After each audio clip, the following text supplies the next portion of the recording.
No, no, I'm just being facetious. Sure. First one here.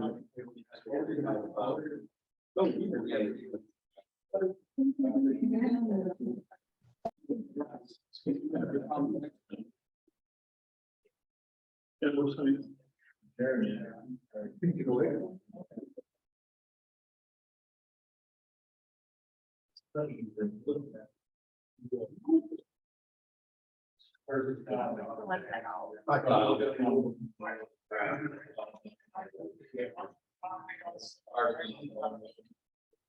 we'll start it at about.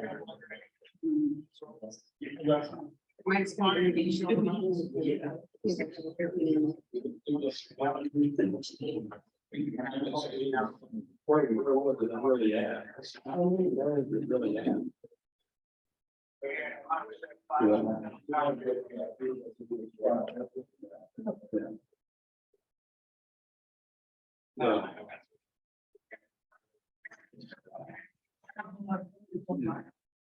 No, I didn't.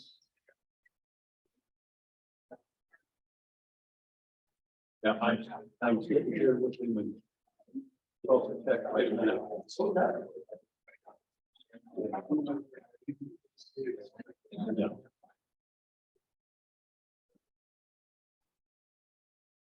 Very good. Thanks, Bob. Gene Cloudis is on there. There's a Gene Cloudis is on there. His wife said she was gonna be on there. Really.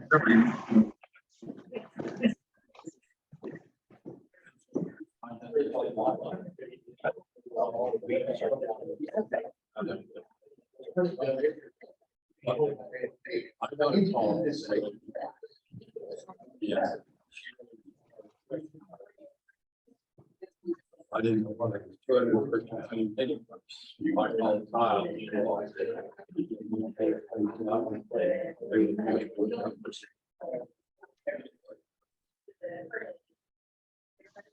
He called it.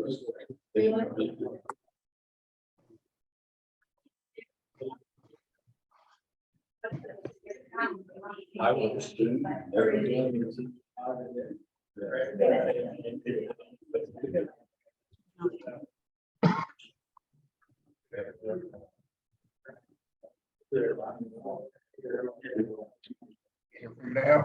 Yeah, I'm on the Zoom right here. So if Adam brings the HDMI cable, I can just freaking put it on that thing. It's important that everybody on Zoom make sure they mute their microphones. Thank you.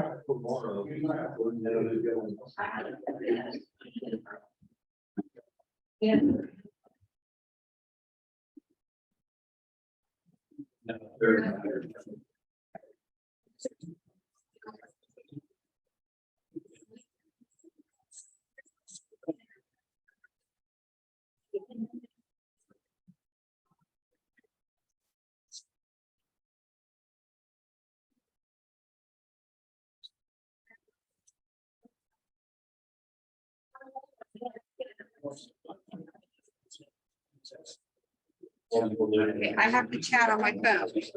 So Good. let me just stop you and tell you when somebody. What we're gonna do is do the questions at the end, Okay, all right. because that way, like I tell people, I will probably cover the answer at some point in time, because the usual questions that come up are about use of phone. You know, what about this? What, and I cover a lot of that stuff.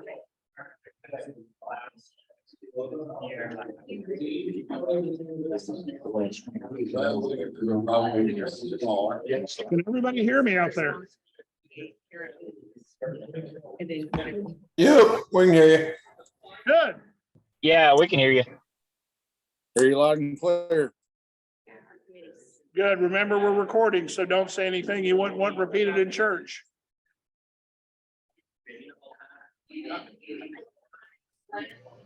Oh, Mogi's here.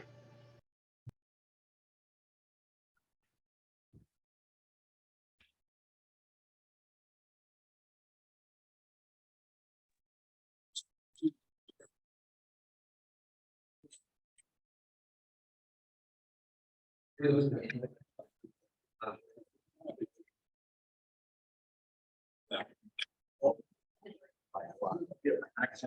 know why the speaker's not working here in the room. For speakers? It's unmuted here. No, it's to turn on, turned off mute now. See, this mutes all the microphones. Well, it depends on what mic you're using. Well, I'm using this one. Okay, so then you have to do this and then. Oh. Well, isn't that special? Yeah. You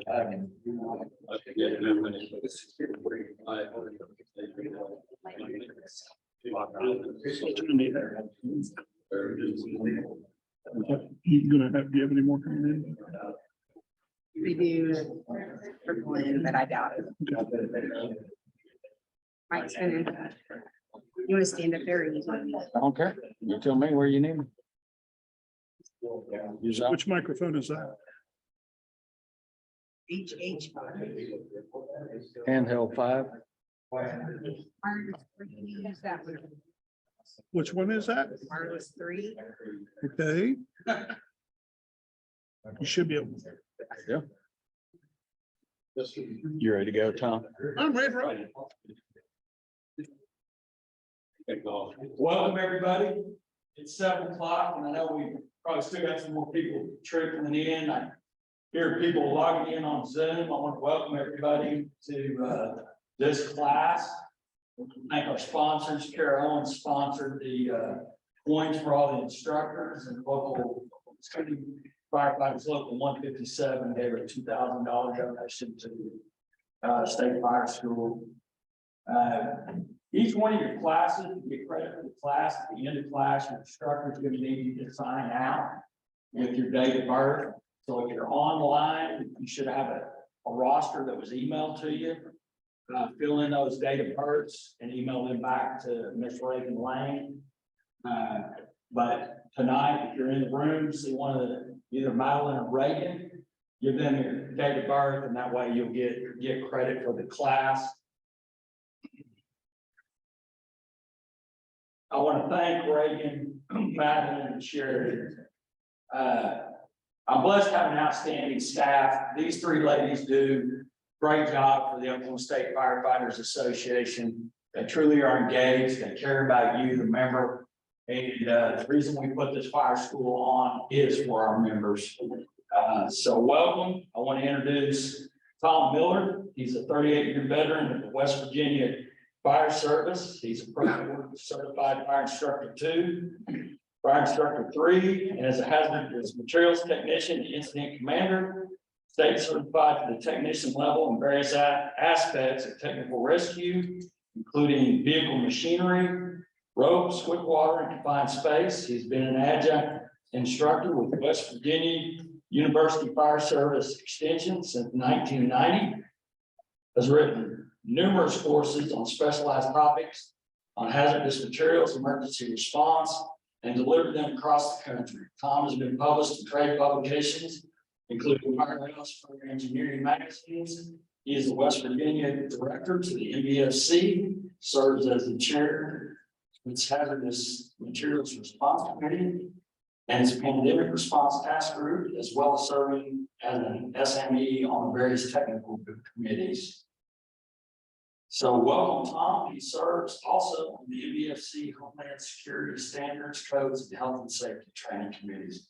Tom, welcome to Oklahoma. Thank you. Thank you all. Before we get started, how many of you all have ever responded to an incident involving an electrical vehicle? Y'all didn't know it's part of an exercise program, did you? Was it a fire or accident? Both? Yep, a lot of times they end up as both. Everybody's so focused right now on fire. And I'm going to tell you, it's not just fire. I started working with alternative fuel vehicles back in 2004 through what's called the National Alternative Fuels Training Consortium, which is at West Virginia University. We have a large Toyota plant there. We build the engines for Camrys, Toyota pickup trucks, everything else. And we actually have a cutaway Toyota Prius. We've actually had 3 or 4 of them. So we've been working on compressed natural gas vehicles, propane powered vehicles, and we just now got our first hydrogen vehicle. And everybody right now is running around going, oh my God, this is new. This is not new. But we're going to ask you to change your paradigm here a little bit. Okay, it was working a minute ago. Now it's not working.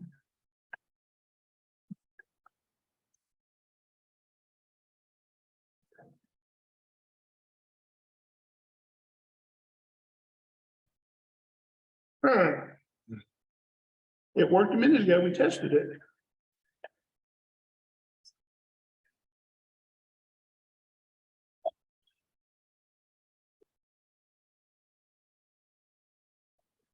Don't reboot. There we go. So the training we're doing tonight is modeled on the NVFC's best model. We're going to talk about behaviors. We're going to talk about how you handle what you do. We're going to talk about equipment. There's all kinds of things out there now. There's a nozzle out there that costs $30,000. There's all kinds of special equipment. You're going to see some of it here in a little bit. I'm telling you, you don't necessarily need all that stuff.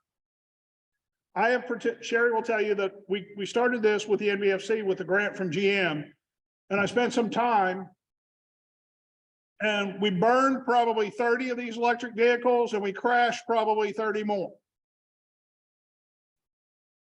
All makes, all models. We're going to talk about standards. Anybody in here an EMT? Raise your hand. What is your protocol for a chemical exposure? Everybody, Sherry's looking at me like, what are you talking about? We're going to talk about that and why that's important. And we're going to talk about training, and the training starts tonight. So we're going to talk about the key objectives. You got to be able to first identify these vehicles. The department that I was on for 37 years, we covered 26 miles of Interstate 77. We used to joke that we called it the super slab. That when there was an accident on there, it was either a car into a deer and you went out there and you were consoling grandpa or grandma because they hit a deer. And then you always had those other people that went out there and tried to save the deer after they hit the deer. By the way, y'all ever had a car hit a buzzard? Stinks. But it was either that or it was an, oh my God. And the car rolled 18 times down the interstate. And you couldn't even tell what model it was or what color it was. All it was a blob in the median. We're going to talk about assessing it. We're going to talk about changing your tactics. Some of you are going to go, oh my God, what he's talking about is crazy. But it's based on science. The program that you're going to see tonight has been evaluated by the National Science Foundation. It's been evaluated by engineers from GM. It's been evaluated by several different universities. What we're going to tell you here is not hocus. And there's a lot of people out there teaching classes on hocus. We're going to talk about de-energizing. Any of you all in here hazmat techs? You ever done bonding and grounding? What if I told you on certain cases on a vehicle, you got to bond it and ground it? So you don't get the crap shocked out of you. We're going to talk about avoiding certain things. We're going to talk about how you extinguish them. And yes, you can extinguish them. EV's been around since before there were internal combustion engines. The first cars were electric vehicles. The problem was they didn't have a reliable battery. Technology was around first. Now, as the science has changed, they're coming back, and they're coming back prevalent, especially with what was called the Kyoto Accords, which said that we have to decrease greenhouse gas emissions. Everybody says this is new stuff, but if you look, started in 1991. That's when they were first commercially available in the United States. And you'll see that it's increased ever since then.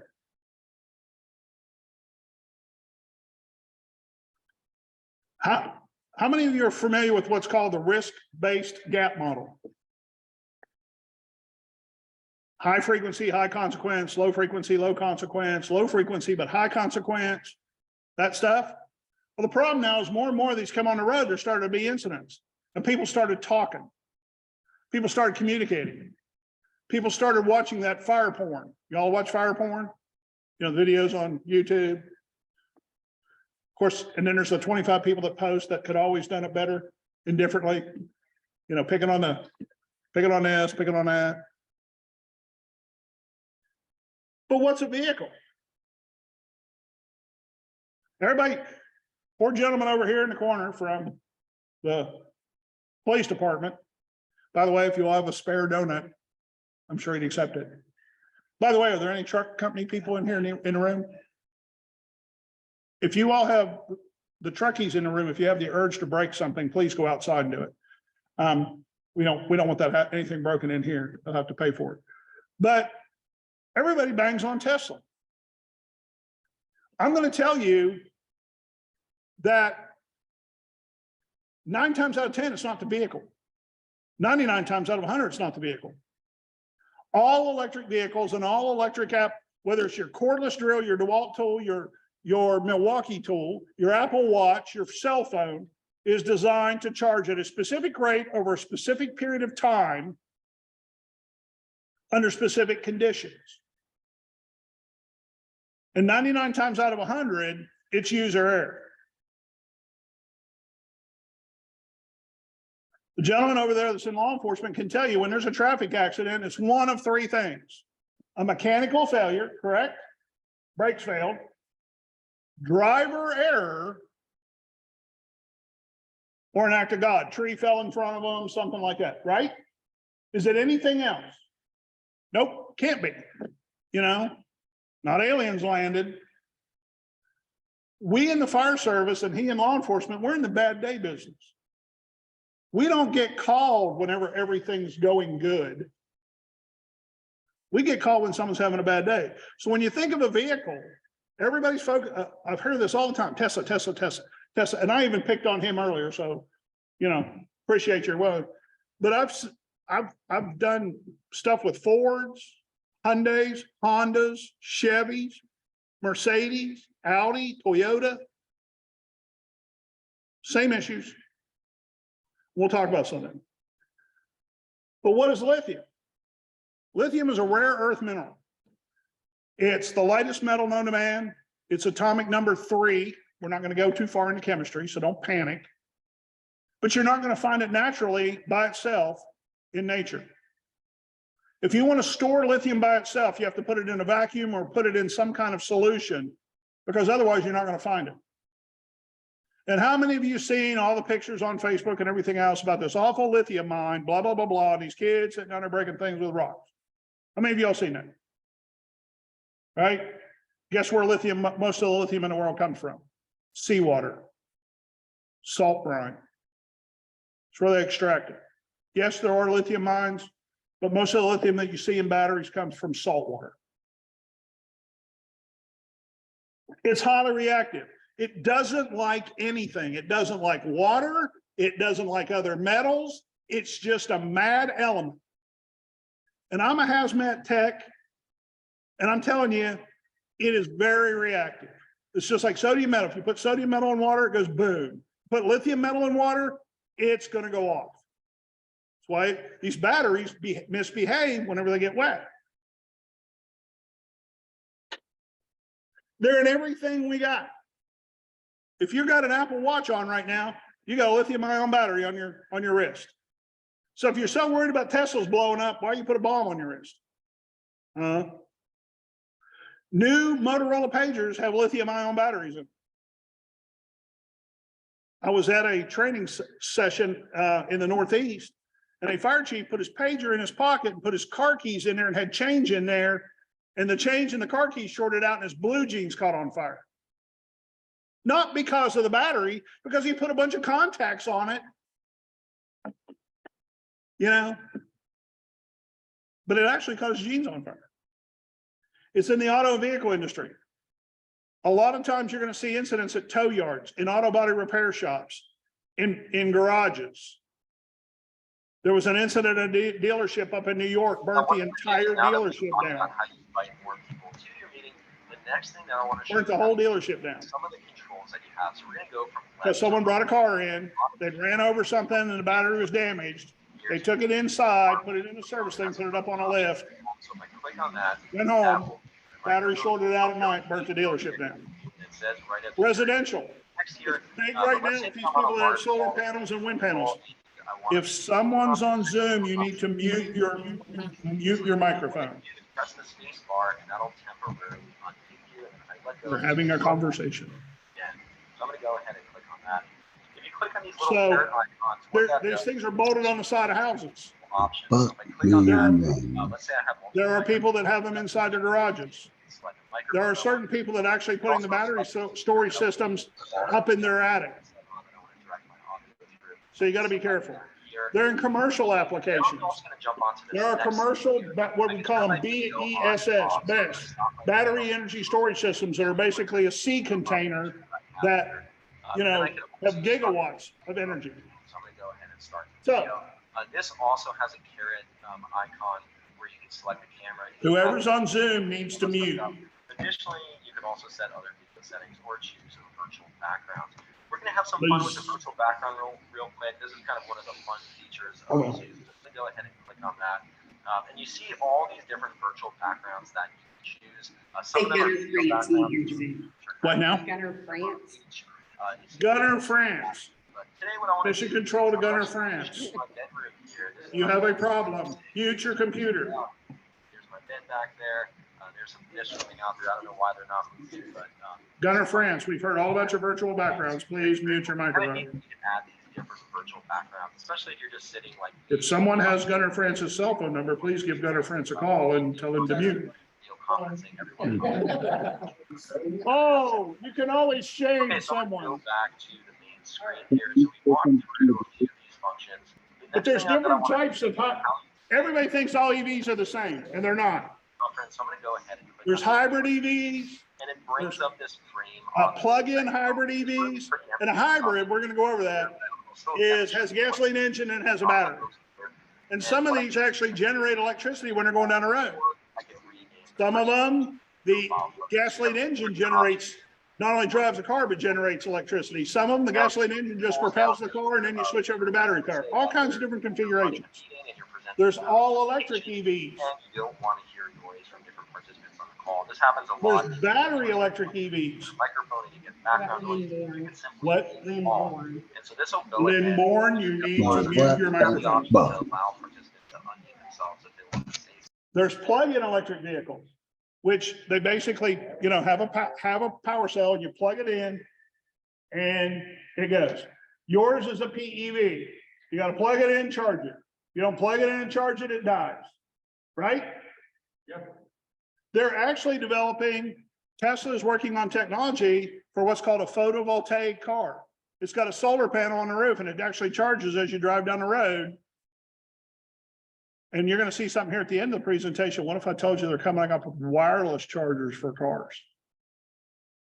Imagine rolling up to a car wreck on the middle of an intersection where there's 14,000 volts going on under the ground. Meeting environment for work. Loads of fun. You have a larger team where you. So they're more than just cars. So also. This is a bigger problem for you, especially if you have a college or university or a high school in your district. The next one, this is. We have had at West Virginia University probably 20 incidents related to these things. You do a lot more than just share your screen. I'm gonna go ahead and click on that. And within here, you see all. Can you mute him?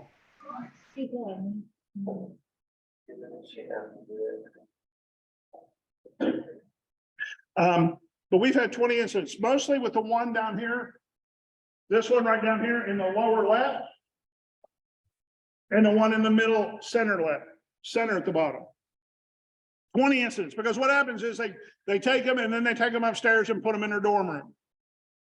And they have one of those power strips like this, and they're trying to run 27 different things off that power strip. Their laptop, their PlayStation, everything else. Remember, these things are designed to charge at a specific rate over a specific period of time under specific circumstances. Anybody in here electrician? You guys did not know this was going to be an exercise program. How many of you all have ever heard of Ohm's law?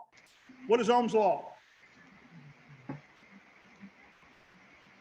Those of you that are in hazmat tech should know Ohm's law, because when you do bonding and grounding, you got to measure resistance. The more draw you put on something, the more resistance you create, which then resistance generates what? Heat. So you got a problem. Then you got city buses. Over on the right, you'll see a little thing that over in Indiana, near just outside of Indianapolis, turned a 1.2 million square foot distribution center into a 1.2 million square foot parking lot. This distribution center for a major retailer converted all of its forklifts from propane to electric. And it was kind of expensive, so they went to whoever did the conversion. They said, man, we got to put charging stations in. So they went to Larry, Darrell, and Harold electricians, who tapped into the 220 service for the lifts, you know, that pick up pallets and stuff so you can get them to the right height to get in the thing. So he tapped into that power system and said, yeah, 220 is 220. So in the middle of a day, whenever all those lifts were working and they were charging forklifts, they put an overdraw on it and burned a 1.2 million square foot facility to the ground. For those in the agriculture, I realize the picture on the left is blasphemy. But that is a John Deere electric tractor that has anywhere from 550 kilowatt hours of energy stored in batteries to 1,800 kilowatt hours of energy stored in batteries. Now, I see there's some people in the room that are old farts like me. What does that tractor on the right look like? What if I told you, this will bring back memories, Ford 3000 or Ford 4000? Take a look. This means yes. This means no. This means I have no clue. I'm just here for the challenge point. Does that not look like a Ford 3000? Ford 4000? Because there's a place in Ohio that's taking old tractors and converting them to electric.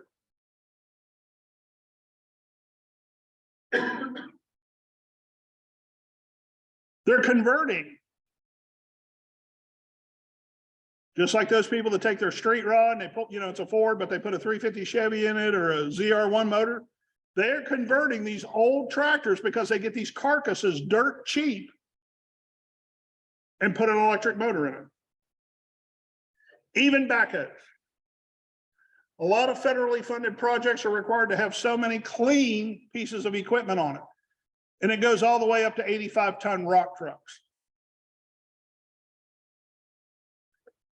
Every facet of emergency response is affected by EVs.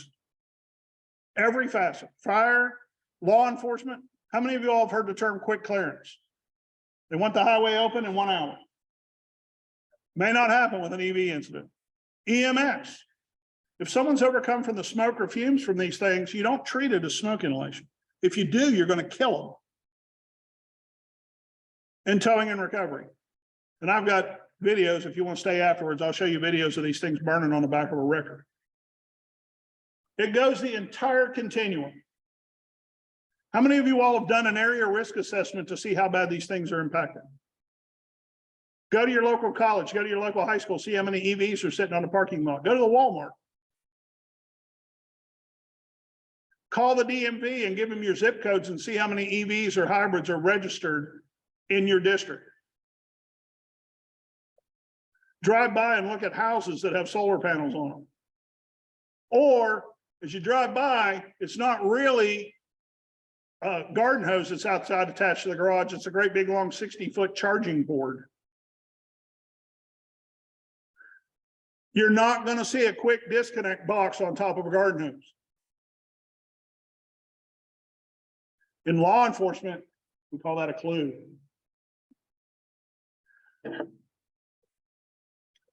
What about your code enforcement? Do your code enforcement officers know what to look for when they're looking at a charging station? Most of the at-home charging incidents occur whenever the charging system is not set up on an independent circuit. They take it in, they wire it off the 220 in the garage where the washer and dryer are hooked up or the furnace is hooked up.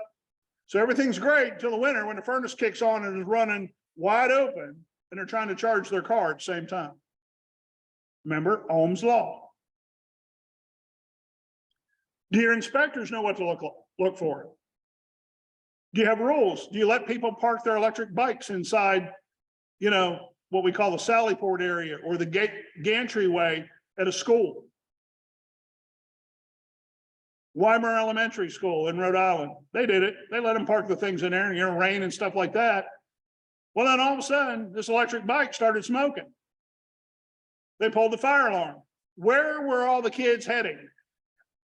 Out that door, because we do classical conditioning with kids. We have a fire drill. Everyone will go to the parking lot through that area and we'll go. Well, what happens when 300 kids are trying to go out the front door and the front door is where the fire is? Teachers are on the radio. They've actually got tape of it. What do we do? Well, there's other doors. But we get them, we so ingrained that they don't know, people can't think. Do you talk about it at your fire safety and prevention stuff? And of course, with response, it's fire, EMS, hazmat. Anybody in here an arson investigator, fire cause determiner? How do you tell which started the fire? Was the lithium ion battery the ignition? Or was it just proximate to the point of origin? Which came first, the chicken or the egg? There's all kinds of different types of lithium batteries. Now, again, I'm not going to go too far into chemistry. There's lithium cobalt oxide, lithium ferric oxide, lithium manganese oxide, lithium iron phosphate, blah, blah, blah, blah. And there's new technologies coming out every day. Basically, the lithium is on what looks like a piece of film. It's emulsified to something. And then it's put inert. And then it is put into the battery and put into series until it's charged, until it discharges ions. With all kinds of different manufacturers, there's Cattle, Panasonic, Bide, LG. Yes, the same people that make LG your phone, Samsung, SK Innovations, all kinds of, all over the place. There's Tesla makes batteries.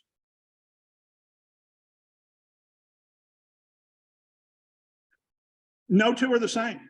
They don't behave the same. Here's a simple graphic from the NTSB. What you see there, that large battery right here, is what's called an 18605 cell. It means it's 18 millimeters in diameter, 60.5 millimeters long. And they're in these battery cells. There's a battery cell that's inside the battery compartment. And each cell may have 300 to 400 18605 cells. And there might be 8 to 10, 12 cells in a battery compartment. On that John Deere tractor, there's close to 35,000 18605 cells. There's what a hybrid looks like. Basic, it's a very simple drawing. There's a gasoline engine at the front, hooked to a transmission, but then there's also an electric drive motor. There's a battery, the electronics that run it, and then there's a fuel cell. Now, that fuel cell can be gasoline, can be propane, can be ethanol, can be compressed natural gas, all kinds of different stuff, depending on where you go.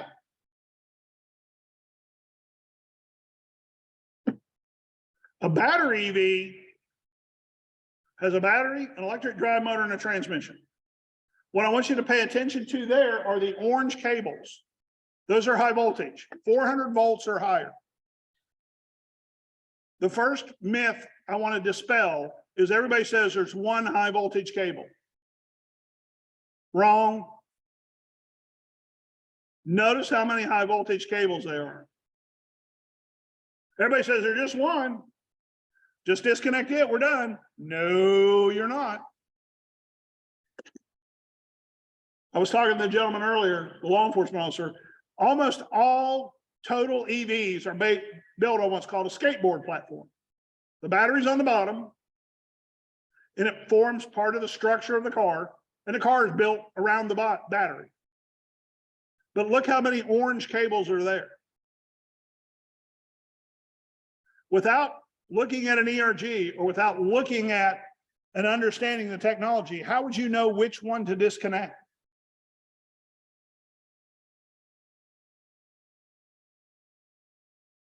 How many of you all have seen the movie The Hurt Locker? Seen it? Well, in my previous time with Uncle Sam, I did EOD. You know the thing where, do we cut the blue wire or do we cut the red wire? George, they're all orange. Which one do you disconnect?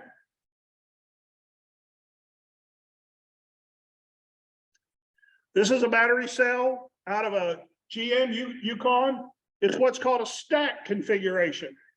They basically took one battery pack, if you look at it, and stacked another one on top of it.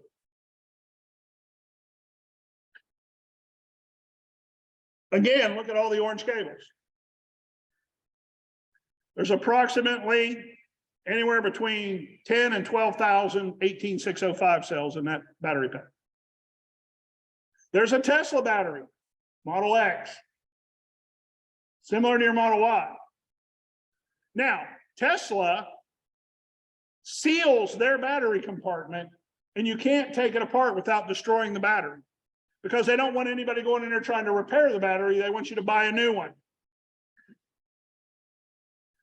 And if you look down there in the fine print on the slide, look at the price of a battery pack. That's just the battery. Yeah, 23 grand for the battery. There's a link, and I'm going to provide the presentation to Sherry so she can share with you all. 23 grand for the battery. How'd you like to walk into AutoZone? I'm here for a battery for my Tesla. Oh, sir, that'll be $23,000 plus the core. How much is the core? 10 grand. But I gotta go get a mortgage on my house. And I'm not picking on Tesla. Any of the other manufacturers are just as, to me, outrageous. This is on a Kenworth truck. Each one of those orange cables has 1,260 volts on it.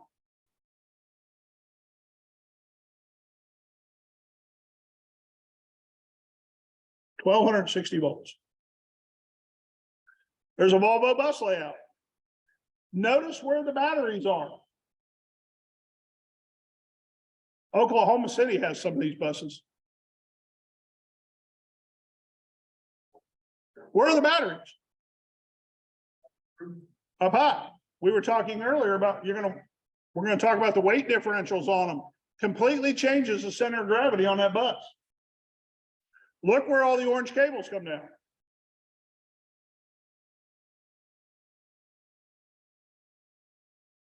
Again, other alternative fuels is compressed natural gas, LPG, hydrogen. Now, hydrogen, that's a wonderful little thing. The hydrogen vehicle has a tank on it, a compressed tank, and the hydrogen gas is put in there at 10,000 to 12,000 PSI. That's not a problem, is it? Because regular lithium ion batteries, when they burn, what generates a lot of the fire is the hydrogen that's produced. And hydrogen, not a nice stuff. If you don't believe me, ask the people on the Hindenburg. Didn't end so well for them. But these are becoming more prevalent. So now, in addition to the lithium ion battery you got to deal with a 10,000 to 12,000 PSI cylinder that's located somewhere in the vehicle. So who sold the most? Again, everybody picks on Tesla. Chevy's outsold them by far. These numbers are even further. This is 2020 data. Chevy has smoked Tesla.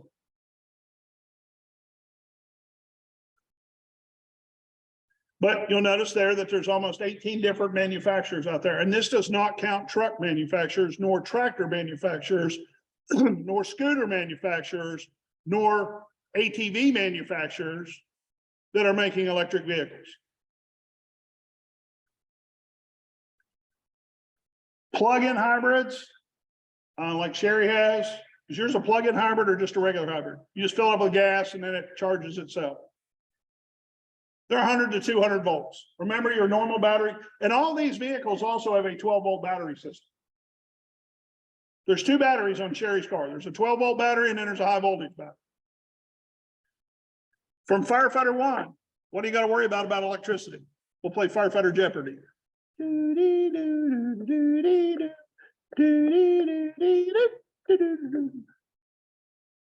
Alex, I'll take the amount of current and the path through the body for 1200. It's the path through the body. So how many of you all respond to auto accidents and you wear extrication gloves? Come on, you can be truthful. Come on, raise your, see, now the hands are coming up. How many do that? Raise your hands. What if I told you it doesn't provide arc protection? Arc protection, we didn't cover arc protection in auto extrication. These things can arc. It's rare, but it can happen. On all EVs, whether it's a PEV or anything else, AEV, 400 to 800 volts and higher. And everybody says, well, what about the amps? Well, you can have discharge amperages as 1400 amps, 1800 amps, 2800 amps, depending on what's called the cycle and the series of the battery. Now, most alternators on fire trucks are 700 amp alternators. Or Lease Neville, you might get a 2100, if you're running a federal queue and all this other stuff.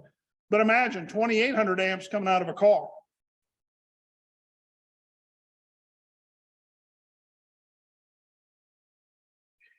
I have seen I've got videos of them arcing 2.5 feet to a guardrail. Common ones, the battery capacities are 0.5 to 2 kilowatt hours. They're measured in kilowatt hours. What else is measured in kilowatt hours? Anybody know? Your electric bill at your house. How many of you have seen the Ford Lightning pickup truck ad where they say, hey, power's out at your house, plug your truck in and run your house?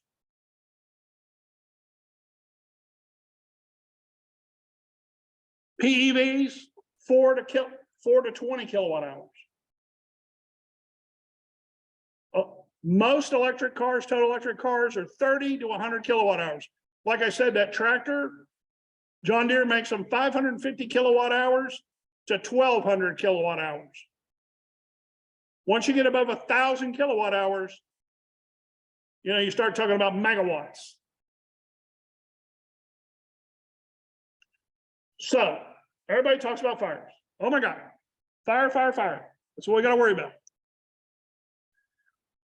The risk of electric shock comes from the internal shorting of the battery. Now, most of these cars have composite type frames. The body on your car is probably fiberglass or composite ABS plastic.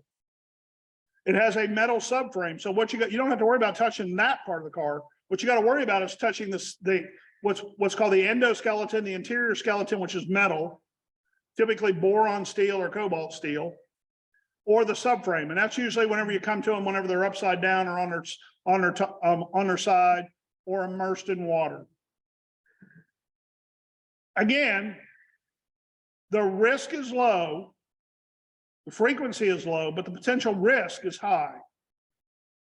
And it's caused by stranded energy. And then there's the toxic byproducts of combustion. We'll talk more about those.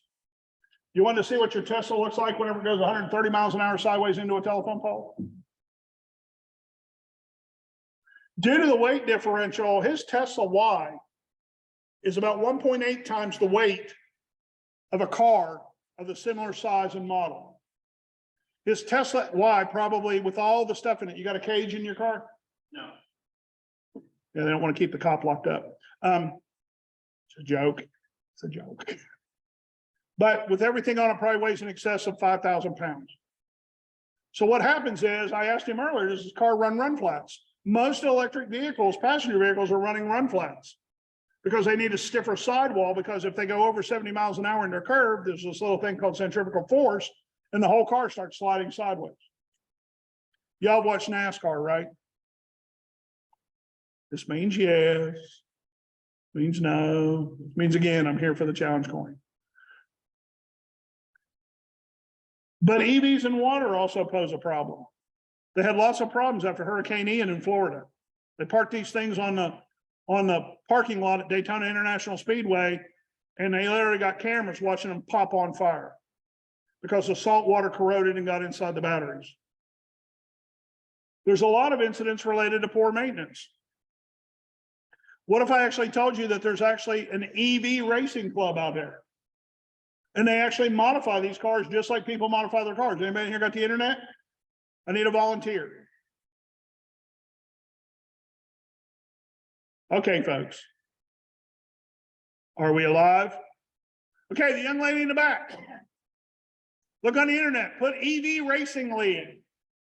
Come on, make those thumbs work. When you find it, let me know. Did you find it? Get off Facebook. Did you Google it? Did you find it? EV, Electric Vehicle Racing League. Didn't find it? You found it. You can buy prom chips and stuff like that to take your Tesla Model Y up to 230 miles an hour.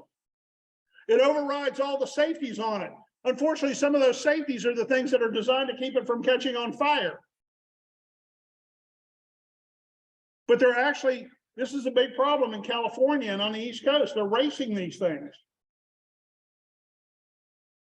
There's a guy called Shadow Dancer who takes pictures of himself passing cops, and he looks down at his speedometer and he's doing 230, 250 miles an hour in his electric vehicle.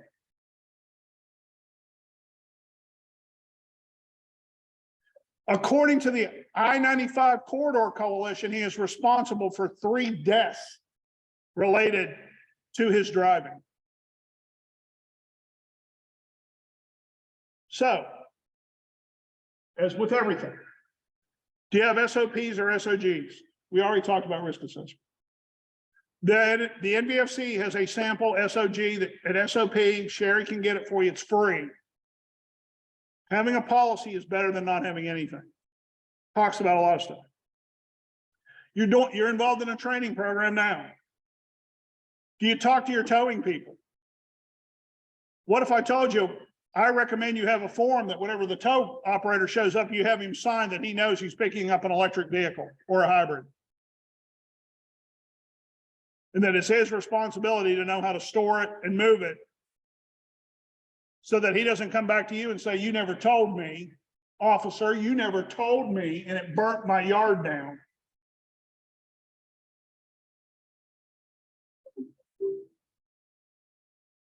There's this little thing called liability. And there are court cases that show transferring a electric vehicle in some cases have been interpreted the same as transferring a dangerous device to someone else.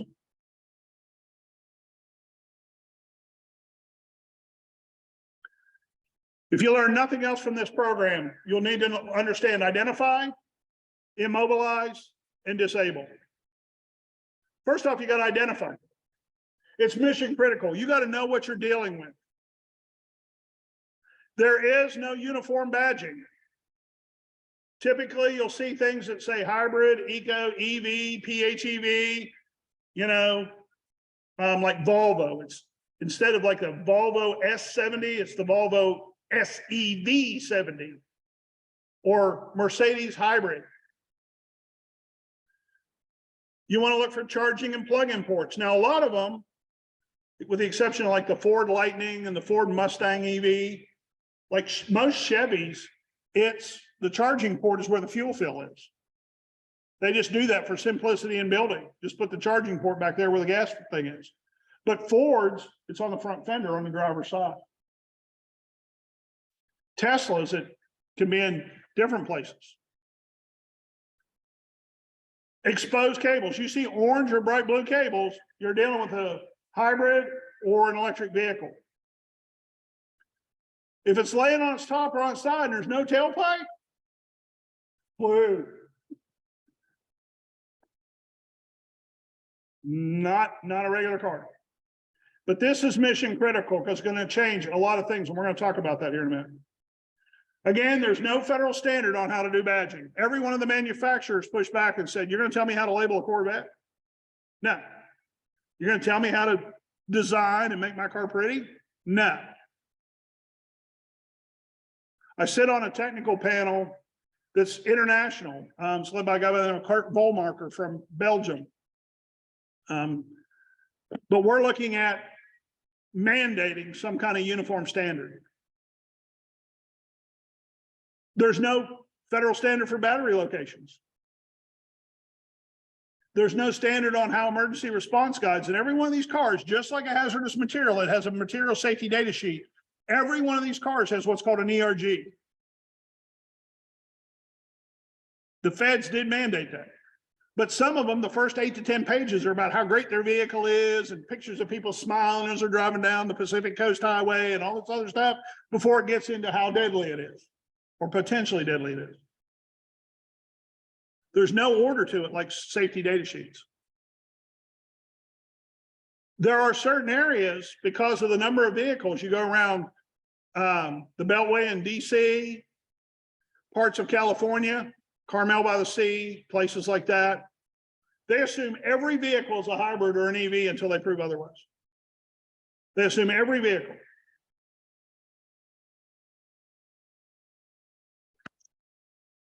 The second thing you need to identify is their battery damage.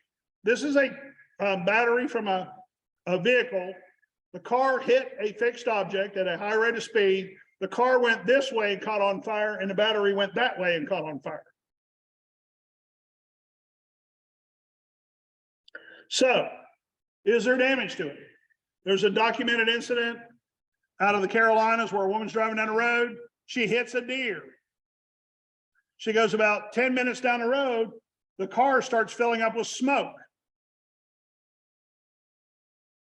Well, when fire department got there, after they finally put the fire out, they realized that when she hit the deer, a hoof went up and went through the battery compartment and caused an internal short. Body kinking. If the rocker panel's kinked, the A post is kinked, the top of the B post is kinked, you can assume or presume that there is damage to the battery component, the battery cell. Wisps or plumes of smoke. It is a bright white or a yellowish white smoke. And they say it's got a presence of a fruity, solventy smell, kind of like acetone or paint thinner. There you see what a battery looks like that has gone through a thermal event. We're going to see a close-up picture of it. You see all the things that look like AA batteries? That's what they look like. You notice all the holes in the top of the cells?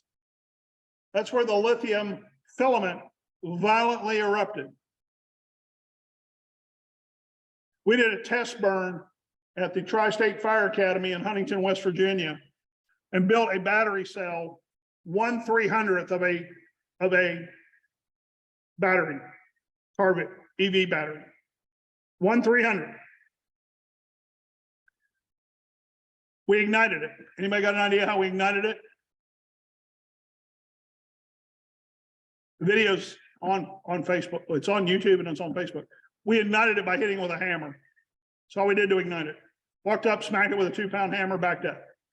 Within 2 minutes, the battery cell caught on fire. It ejected these cells out at 540 feet per second. Just so you know, a bow and arrow, an arrow coming off of a crossbow usually is about 330 feet per second. Now they don't have much energy because they're not in a barrel or anything like that, but we had fragmentation out to 100 feet, and that was 1/300th of a battery cell. On July 29th and July 30th of this year, working with the EPA and the others, we're going to actually burn 2 more cars of what's called modern technology, and we're going to videotape it and use a drone, and we're going to find out what the new technology does. So we talked about identifying. Let's talk about immobilizing. Chalk and block the wheels. Newsflash, do not use the aluminum wheel chocks on your big red truck with the woo-woos. Why? What is aluminum? Metal. So if there's already a short in the ground, what are you doing? You're reinforcing the ground. Good old wood, crib block, throw a spare tire underneath it, something, but chalk and block the wheels. Set the parking brake. Don't go inside the car. Use a pike pole through the window and deploy the parking brake. Turn the car off. Get the keys. You do not want to be leaning over into the car when this thing decides if it's smoking and it violently erupts.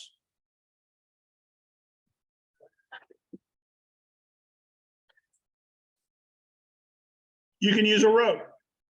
Place the vehicle and park. The next thing you want to do is isolate the key fob. How many of y'all got a key fob?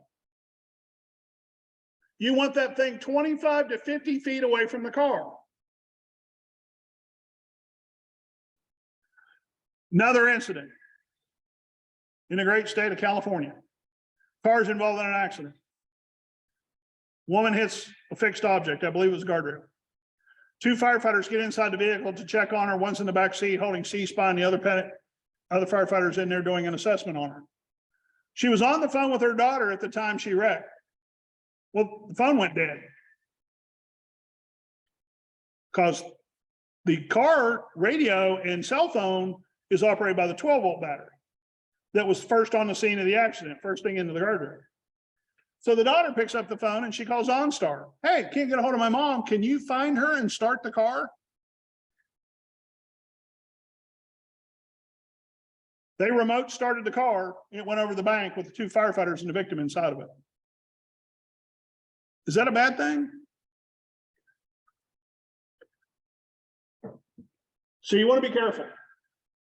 You want to disconnect the 12-volt battery system first, just like you would on any other car, because it's got the brains and everything else. It powers the CPU and the other things that will start the car.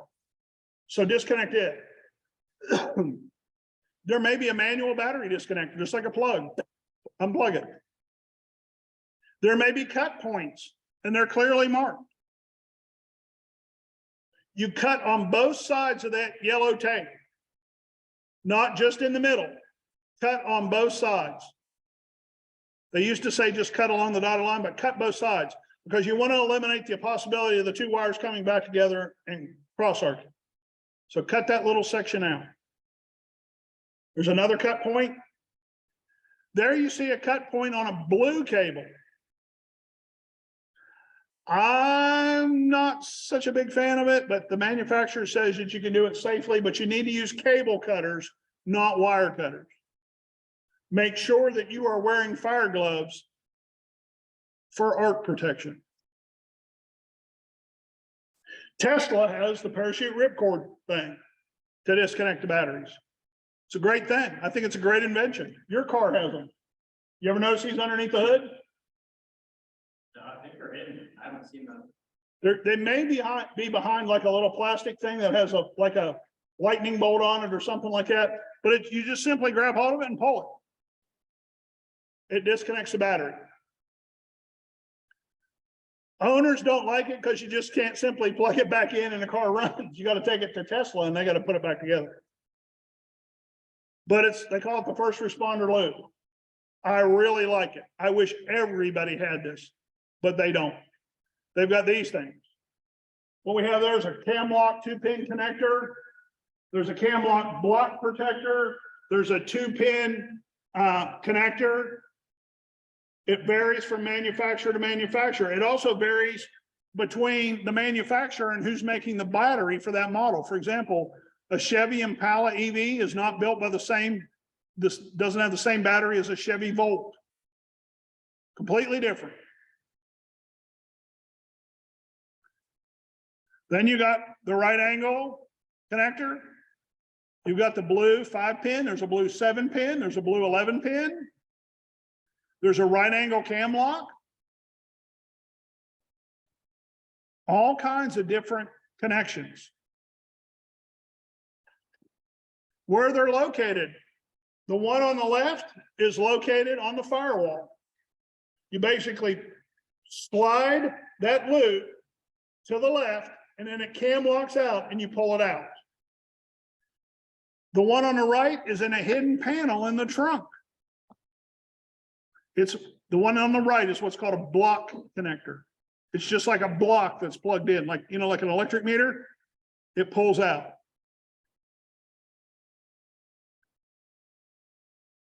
The cabling locations are all over the place.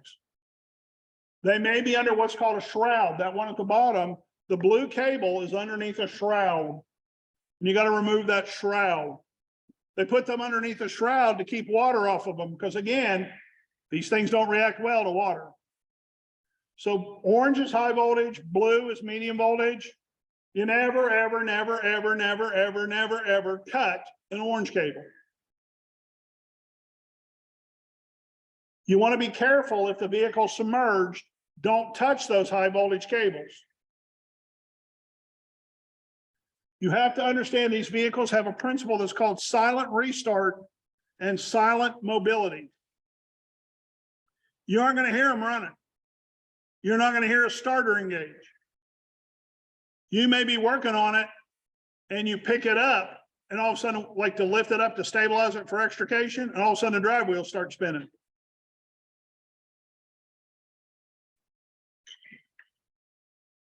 Again, never cut the high voltage cables. There's what's called an emergency plug. How many of you all have seen the commercials for the plug, or seen the stuff in Fire Engineering Magazine, right? The plug. You plug it in, a little green light comes on, tells you that it is interacted with the battery on the car and its system, and it will disable the car, right? Right? Again, this means yeah, means no. Still here for the challenge one.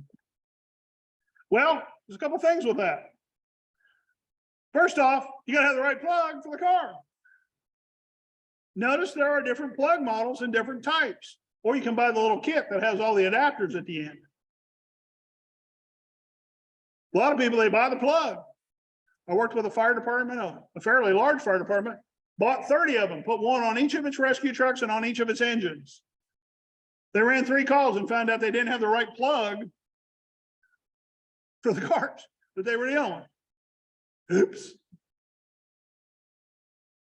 Because again, you can't get the manufacturers to agree on a plug configuration. Again, there's fast charging plugs. How many of you all read the fine print? Come on, guys. You guys act like you did. Well, the fine print says whoever plugs it in may end up getting hurt because it doesn't work. Oops, because when you plug it in, it's a mechanical system. If the mechanical system is already damaged, you plug it in, you may actually, instead of disabling the car, is enable it. Because you're bypassing the circuit. Oops. So who's going to put the plug in? Well, who's got the lowest seniority? Let's get the cop to do it. Just pick it on you again. You should have known, showing up in a room full of firemen. You know why God created firemen, don't you? So cops would have heroes too. Just kidding. But you also got to realize the most dangerous time is when you press the start thing on that plug. You don't know what's going to happen. So you want to make sure everybody's clear when you're doing it. You don't want 35 people standing around. How many of you all have ever seen moss to the flame extrication? Got a patient inside the car, you got 13 firemen around it in what we call what we in hazmat call the hot zone or the exclusion zone, right? Come on, we've all seen it. Got Billy Bob and Daryl, everybody leaning down there going to put cribbing in. And then we got Joey going up there and going to plug that plug in. But what do we do when we defibrillate? What do we yell? Clear. We need to do that with a plug. Clear. Make sure nobody's underneath the car, nobody stand in front of it, nobody stand behind it. So, any questions? What time you got? 8. We're going to go outside and we're going to look at his Tesla. If that's okay. Yep, I'm proud of it. Did you get all the powdered sugar from the donuts out of the car? Okay, just checking. Okay. All right, everybody, we're gonna take 15 minutes to go out and look at this car. I want you to identify the high voltage cables. I want you to identify where the battery is. I want you to identify where the 12-volt battery is. I want you to look at the tires. Like I said, a lot of these cars run flats. In a hurry up, what we call a hasty extrication situation, one of the cheat things we were always told is to do what to the tires to get the car stable. Ain't gonna do no good if you got run flat tires. You can poke it all day. Ain't gonna happen. So let's go outside and look at this car.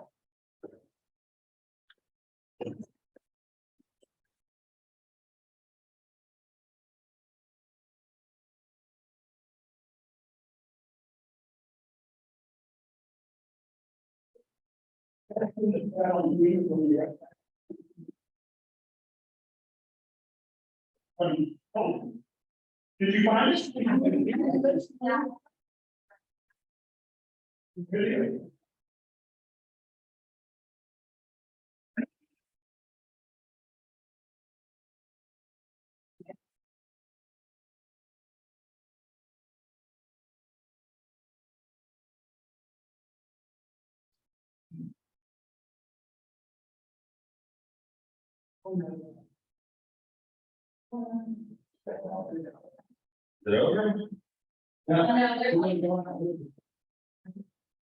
Yeah, that's what police do. Look at it all the time.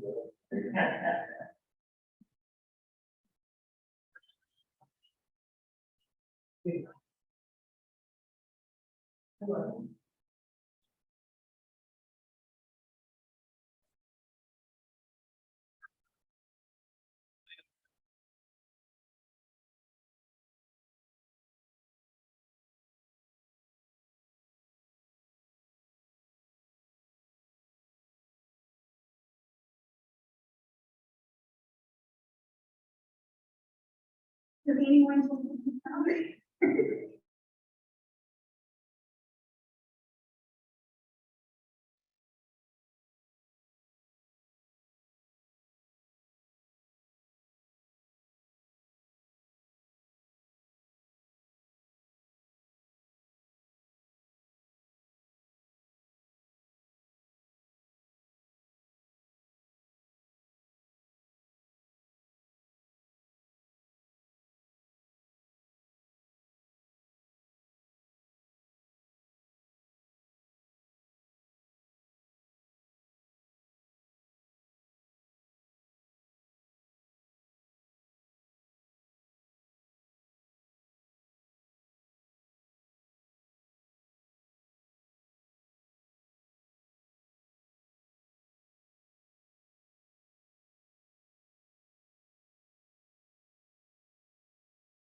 There's another one down underneath.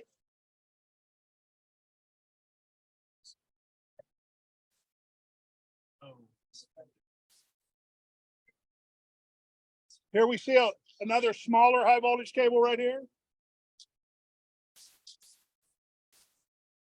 You can see right down here. Going right along there. See, there is a cut connection. Notice it's not on an orange cable, it's on a red cable.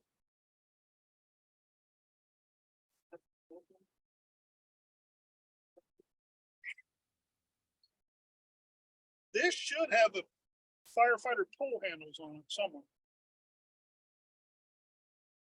That little flag that says you pulled. He said he didn't have one, that little flag. Yeah, this one should have the pull things on. Because this is the 2021. Yeah, I've played with so many of these, I can tell you the model. Tesla actually builds a lot of redundancies in the same. They actually have a thing that if the car's on its top, it actually is supposed to de-energize the cables. So there's a lot of safety.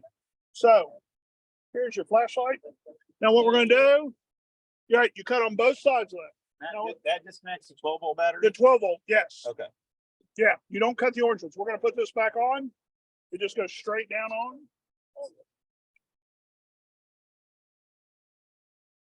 There you go. Good deal.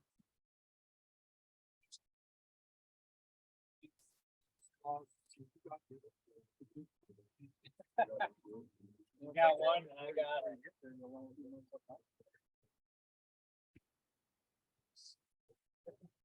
I know there's that disconnect under the rear seat. Usually you have to push it down and let it spring forward. He says there's a battery disconnect underneath the back seat. And those you push the seat back in, like into the back, and the spring will push it forward and it's all that. On Teslas. I need to tell you something about a Tesla. They are engineered to like NASA tolerances. Like if you close the doors, close that door. You will notice that this distance is less than on like an American other domestic cars. Their tolerances are so tight because they don't want water inside the car. He's got it down here with the windows down and the rain. Tesla. But I'm just saying, they're really well designed and well engineered. They're actually over engineered. Does anybody have any questions? Did everybody get to see the orange cable? You got to see the 12-volt disconnect from the cut line, right? On this car, like we said, it's got multiple 12-volt battery systems. So if you de-energize the front, it's not going to de-energize the back. So one in the back, you can go both of them. In the front, so it's only good for the one battery in the back. Well, actually, that one up there, I think is for the battery in the front. Yeah. There's a separate. He said there's a separate disconnect underneath the back seat. Does anybody have any questions? As my grandma said, you gotta be smart enough to get in out of the rain. It weighs them out.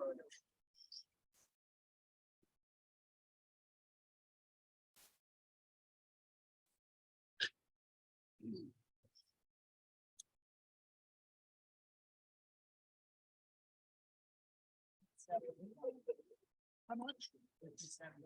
This car weighs 6,000 pounds. 6,000 pounds. And want to see something else? Look here at the tire pressure, the factory tire pressure. You're not going to see a number. It's because you've got run flat tires on. Right here on the tag, look. It'll say tire air pressure, you know, you used to see in 30, 35 PSI. There's no figure. What it says is use the original tire size. They run Lexus, Toyota, Tesla, Chevrolet. They all use run flats because of the weight of the car. The sidewall has to be more rigid. If he and I were talking, when he goes into a curve, as much as they engineer the suspension, it doesn't help anything if you exceed the coefficient of friction and the car starts sliding sideways. It's not gonna be like the back end goes around, it's gonna be the whole car goes sideways. You saw the Tesla into the telephone pole? That's what you get. Any questions? What? No, they don't. There was actually talk when it came out that they wanted drivers to have to go through like a motorcycle training course. Here's a training course how to drive your Tesla. But they don't. That's why the ones on autopilot crash.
Taking pictures now, I can't deny it.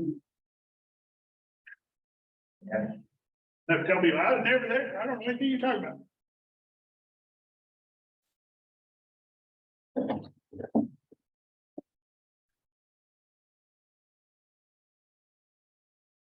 We're getting ready to start again. Please return your trays and seat backs to the upright position.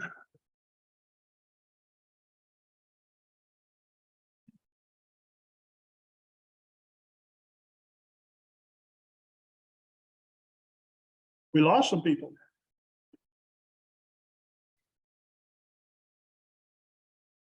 Some of them probably going to the bathroom.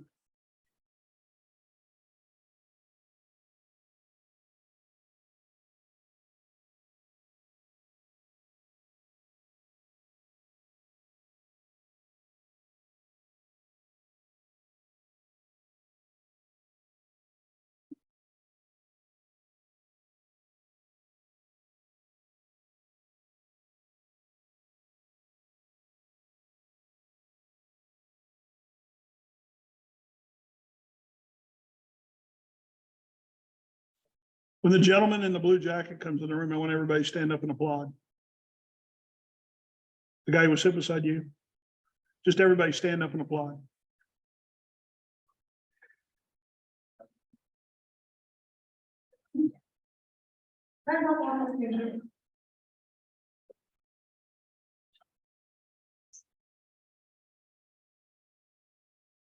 We'll go ahead and get started. But when he comes in, everybody just stand up and applaud. You'll be confused.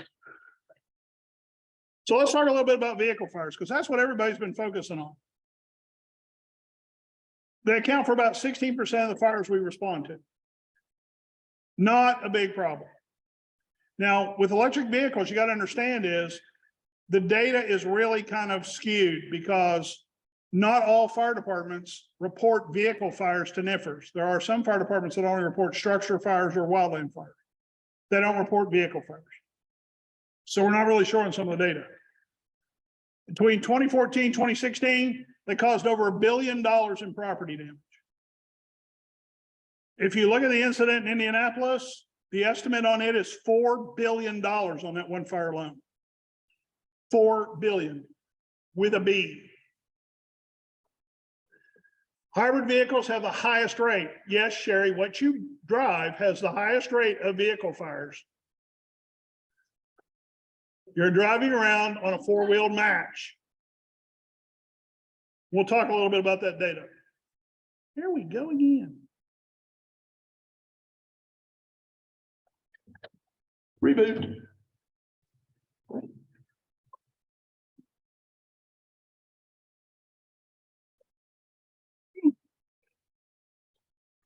It worked, and then it didn't work.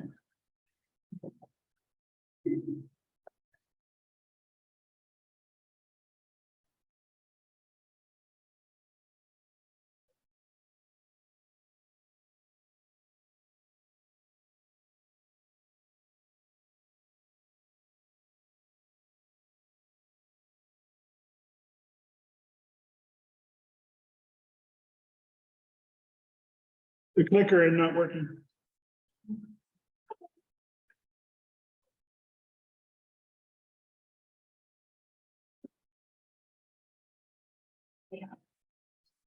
They speak German. Das der clicker stopped working and Can't have it perfect, I said.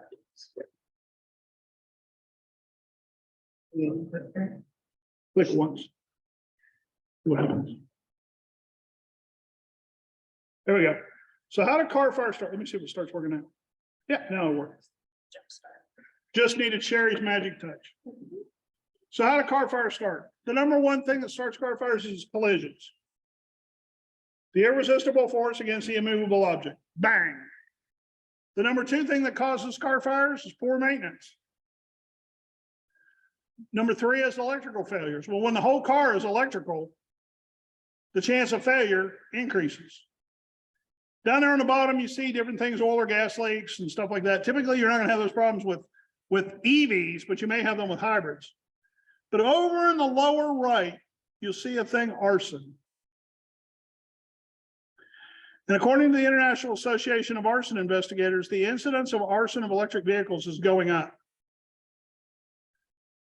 People are buying these vehicles that, you know, and I'll give you an example. Ford Lightning said, oh, you'll be able to tow your camper 250 miles on a charge.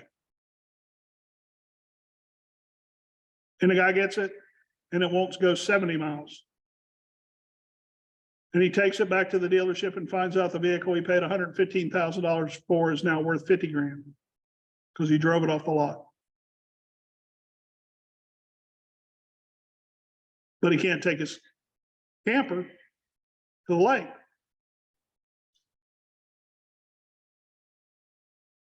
So somebody decides to sell it to the insurance company. Sad, but that's what the data showing. There you see the statistics. You'll notice that hybrids like Sherry's are over 2 times more likely to burn per 100,000 vehicles than regular cars. But notice all electric vehicles, it's down low. Now here's the other thing. How do you code it in NIFRS? If somebody slams their Tesla into a telephone pole and then catches on fire, is it a vehicle fire or an auto accident? Because guess what you were dispatched for? Auto accident. So there's really, the data is bad. We don't know how many are burning secondary to an adverse incident on the roadway. So we're going to watch this video. It's the NTSB video.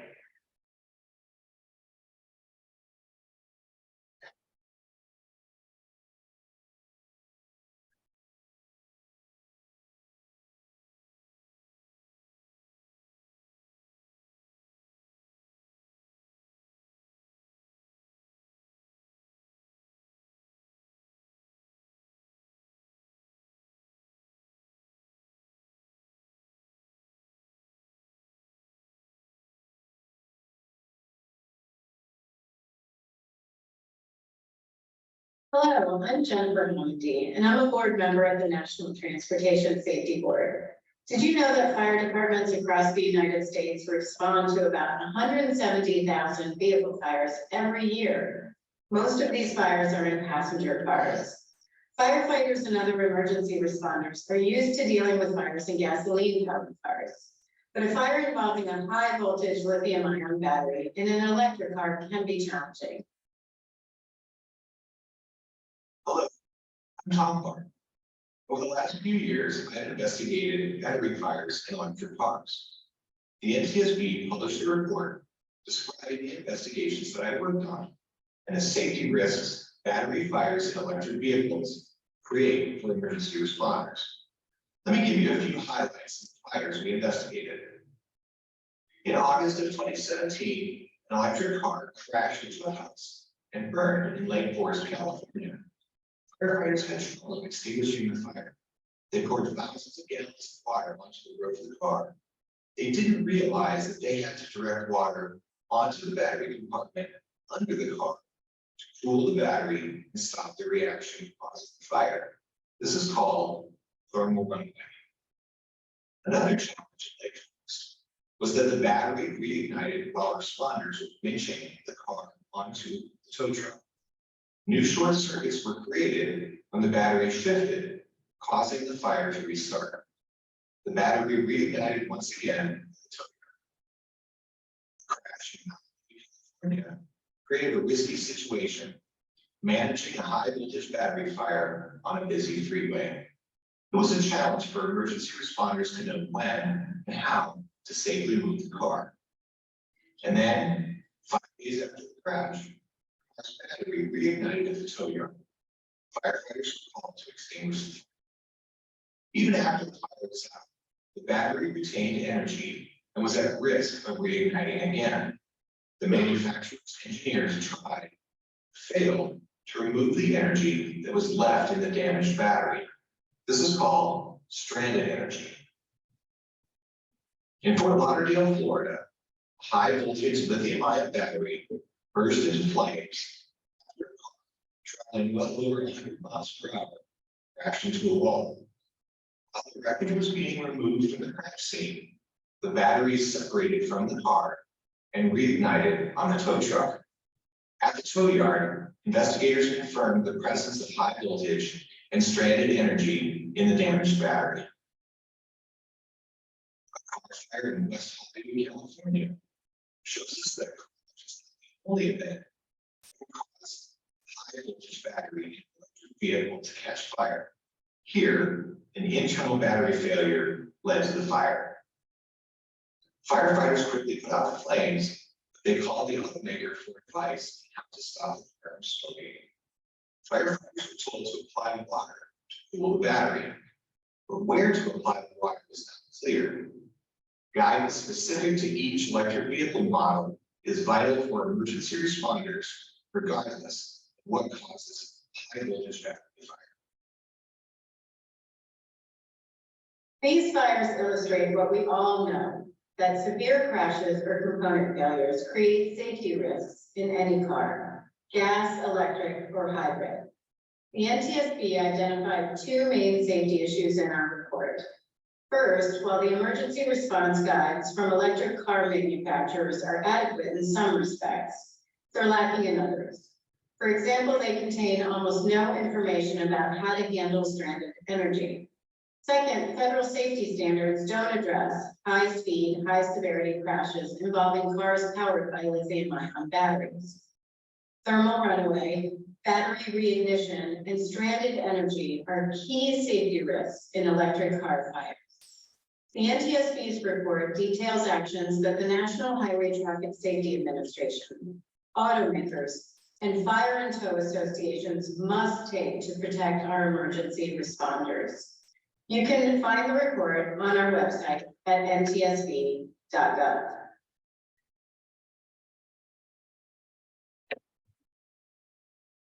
So let's talk about the magic term thermal runaway. Someone asked out there when we were looking at the car about the air intakes. These batteries, when they're operating, operate between 130 typically to 170 degrees. Some commercial applications, they operate at 230 inside the battery compartment. Thermal runaway happens whenever there's some either internal problem, a mechanical defect, or moisture that causes that temperature to spike and rise. Now, it may only be in one cell. Remember, there's a cell inside a compartment. Or it may only be in 2 or 3 of the 18605 cells within that battery set. Will they suddenly spike up to 400 degrees, 600 degrees, 800 degrees? We're all familiar with radiant heat, right? So they start heating the battery cells next to them. That's why it's called runaway. It expands exponentially. When you're looking at it with a thermal imaging camera, you may only see a spot the size of a baseball, but you'll notice it start growing. So how many of you all, when you roll up on an auto accident, are not only going to put on your fire gloves instead of your extrication gloves, you're now going to jump off the truck with a thermal imaging camera? You know, when I joined the fire service, you know, almost 40 years ago, that was a trick you thought you played on rookies, right? Hey, I got a car wreck. Hey, Billy, grab the thermal imaging camera. What's that for, Chief? Just keep you busy. Just go get the thermal imaging camera. But while you're working this auto accident, you need to be panning back and forth, looking at the battery cells. Slowly, make sure that you're not seeing a spike of heat. Again, 130, 170 degrees, that's okay. You start seeing temperatures of 400 degrees, 500 degrees, you got a problem. Thermal runaway can cause the ejection of smoke and gas. That gas is typically hydrogen and is flammable. Notice that key term there, shrapnel. These things will fragment. They can generate really high temperatures. In a closed battery compartment, you can get temperatures of between 2,500 and 3,000 degrees. That hot. Toxic smoke. And of course, fire. The thermal runaway can be caused by faults in the cell, an internal short circuit, moisture in the cell, but there's all kinds of other things. Remember we talked about poor maintenance, overcharging the battery, undercharging the battery, multiple overcharges, or most of those batteries are designed to go down to 20% and then they'll tell you they're dead. But people like to take them even further. I mean, how many of you all have seen people that, you know, when the gas gauge is on empty, to them, that's just a warning. Oh, I can make it another 8 miles. An external short circuit. High and low temperatures. These things do not work well when it's really blue cold outside. Now, I don't know what cold is here in Oklahoma. What's cold?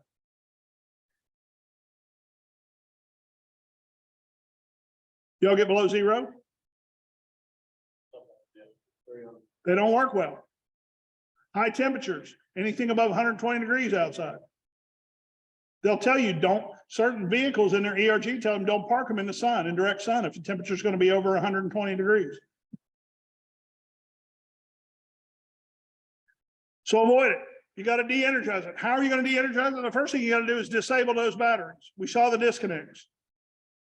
Then you got to cool that battery. You got to get water on the battery. Notice in the video, they said they sprayed all kinds of water on the roof. Well, the roof and the doors of that Tesla do not know the difference between rainwater and the water that comes out of your fire hose. We don't carry special water.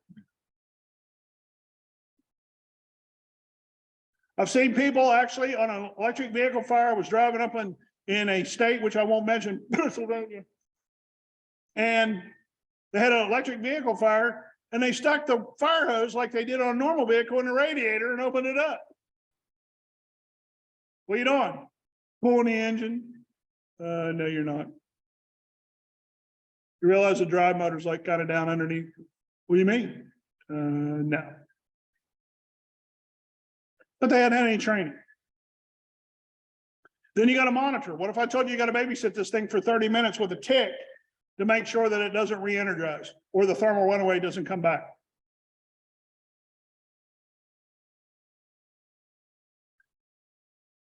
Basic strategies and tactics. Always approach uphill and upwind because of the toxic byproducts of combustion we're going to talk about here in a minute. Always wear full PPE, including SCBA. So you go out there and do auto extrication. Everybody jumps off now. You're already mad at me because you can't wear your extrication gloves. Now somebody's got to grab the tick. What if I told you you had a couple guys there with an SCBA on? You guys aren't going to go time out. You're going to go, wait an effing minute. What are we doing here? You got to make sure that your people are protected, especially that patient. That patient who's trapped in there is unconscious, who may not be able to protect themselves.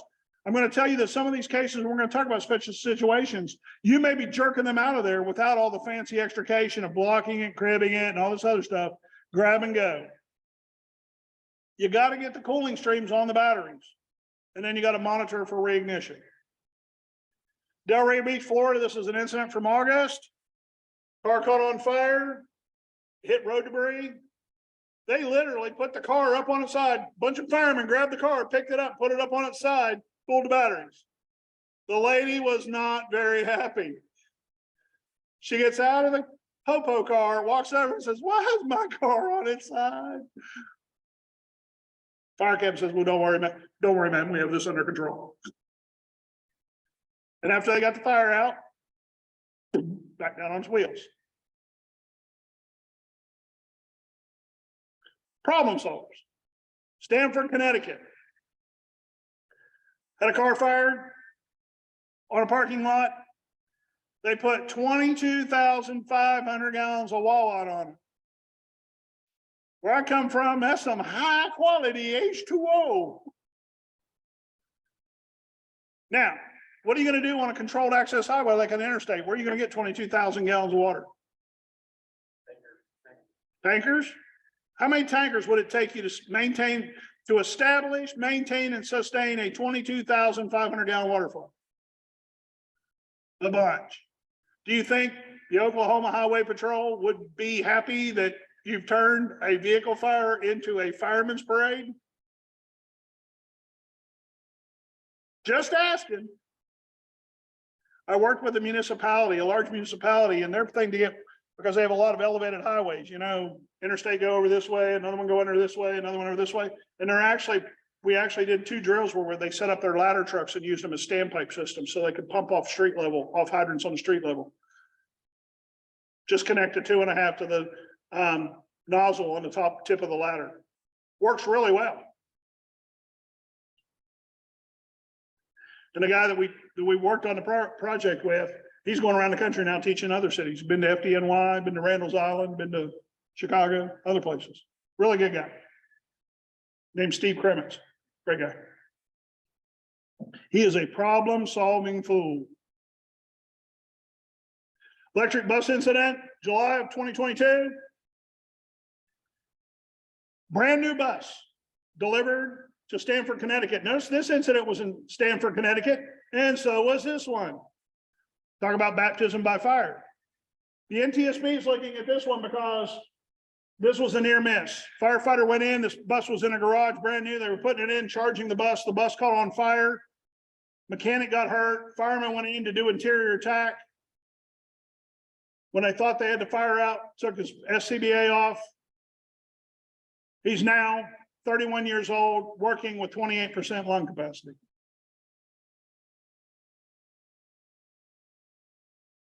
That's not good. Again, that's what the battery cells look like. You got to plan on a passenger vehicle, 3,000 to 8,000 gallons of water, and that's on the batteries, not bouncing it off the hood and everything else.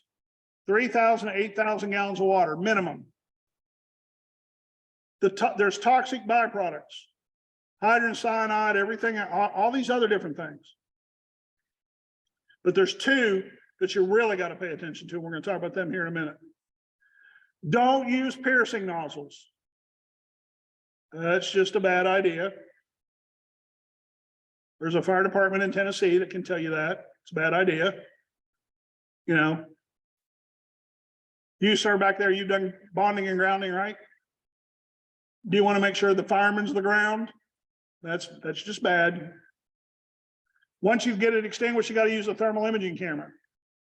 One of the tactics is what's called the one-side vehicle lift. You pick the car up on one side to get the water underneath it. Now, let's poll the audience here. We'll play another round of fire department Jeopardy. How would you pick the car up? What? Okay, what is an airbag? I'm not picking on you. Yeah, what is an airbag? It's an industrial balloon, right? Made out of rubber. What does rubber do in fire? Burns. What does air do in fire? It expands. So we can overpressurize our balloon. We also have to get close to it to deploy it, right? And how long does it take you to deploy your airbags? If you took your engine crew, you want an engine or a rescue or Quint, Yeah, you couldn't make up your mind whether you want to be a truckie. I can give you some of these straws to break if you want. You couldn't make up your mind, I want to be a truckie. No, today I want to be a hose jockey, so I can't make up my mind. I'm going to be a Quint. Just picking on you. So how long, if you took your crew, how many's on your crew? 3 guys. You practice for a week. What do you think you could get down to deploying your airbags in? Couple minutes? There's a couple in Oklahoma, like 2 or 3. You think you can get it down to 2? Get it off the truck, hook all the hoses up, get it all set up. I got a copy of it. I'd say within 2 to 3. Okay. Anybody else? We'll do fire department officer. Go once, going twice. Anybody else got anything else? Come on. Jaws. So you're gonna, just want to make sure we're clear on this. You're gonna take your $30,000 tool that also has a lithium ion battery on it if you use hydraulics, and put it next to the car that's burning. Because you're prepared for that conversation the next morning with, see, chief, what happened was, right? So let me ask you a question. How long do you think it would take me to deploy a 24-foot step ladder and a spare tire and lift it like a lever? Yeah, spare tire. All I need is a fulcrum. I don't need a spare tire. I can use a cribbing block. How long would it take me to deploy it? What if I told you to be deployed in under 30 seconds? What's the ratio that ladder will have been? What? The ladder will have been lifting the 6. Not as long as you don't extend it. Because you got 4 solid aluminum beams. And you put the fulcrum as close to the car as you can, so just the feet of the ladder are underneath it. So you get the mechanical advantage out at the tip.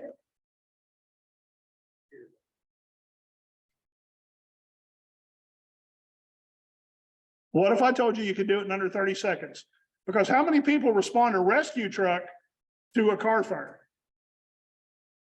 Because Myrtle, whenever she calls in, what's your name, sir? Roy.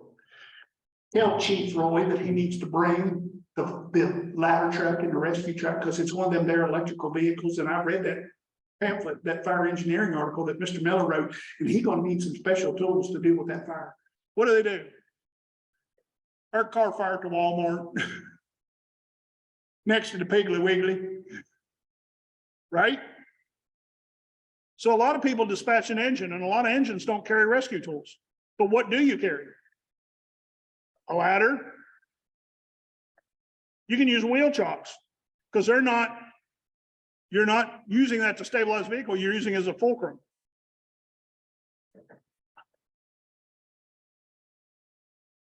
You pick it up 12 to 18 inches, put the line there. You can do a Keenan hose loop. You got to get about 150 to 200 gallons per minute on the battery to cool. Everybody says, well, why did the front burn? Well, that's basically the flow path of the fire. It comes up into where the motor compartment is, because the rest of the car is solid. It's just a flow path fire. Air intake, everything else. Yep.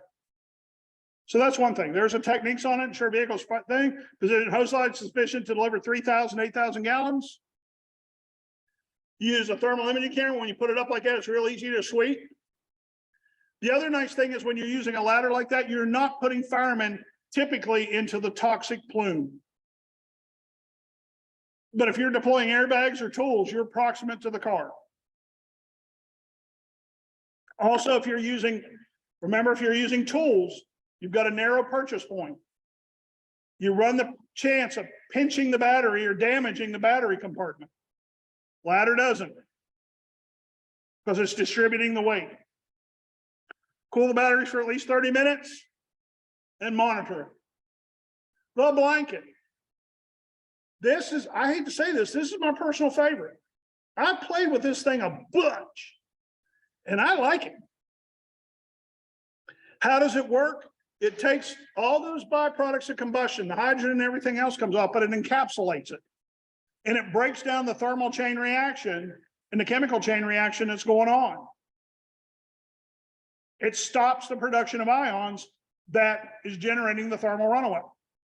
No, it is not simply separating the oxygen from the fire.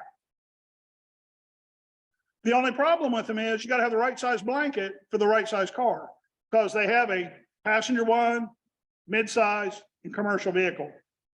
The guy who developed this is out of Norway and Sweden. Amazing, amazing guy. You listen to him, he is smart as a tack. He was an aerospace engineer. You cannot use a regular canvas salvage cover unless you want to burn up your regular canvas salvage cover. These are reusable 3 to 5 times. They're moderately expensive, but not stupid expensive.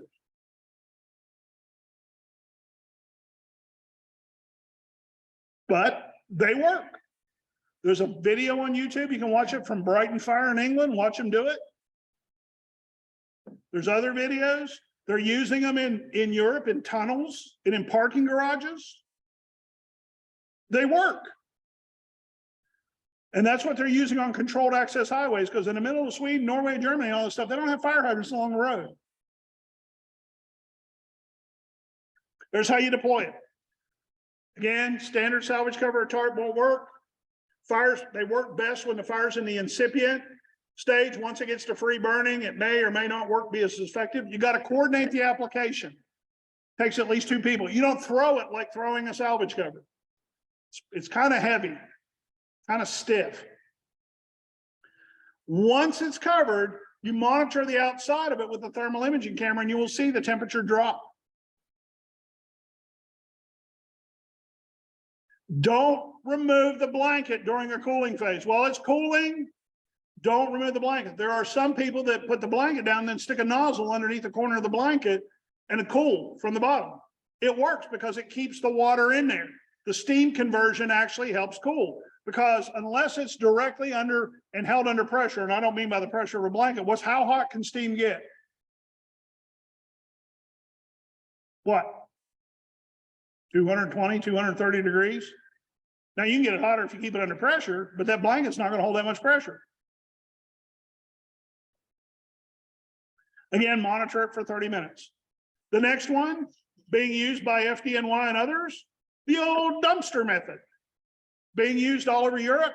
FDNY, they have a work agreement with the sanitation department. They bring these things out.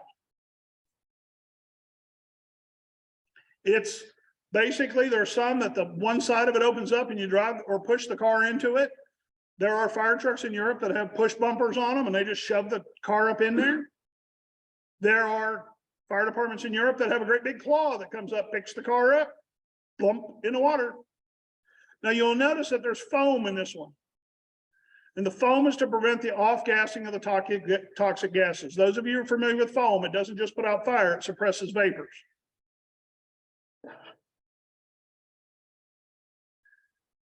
But again, it's not just fires. Anything that damages or ruptures or impinges the cells or battery packs. What is this?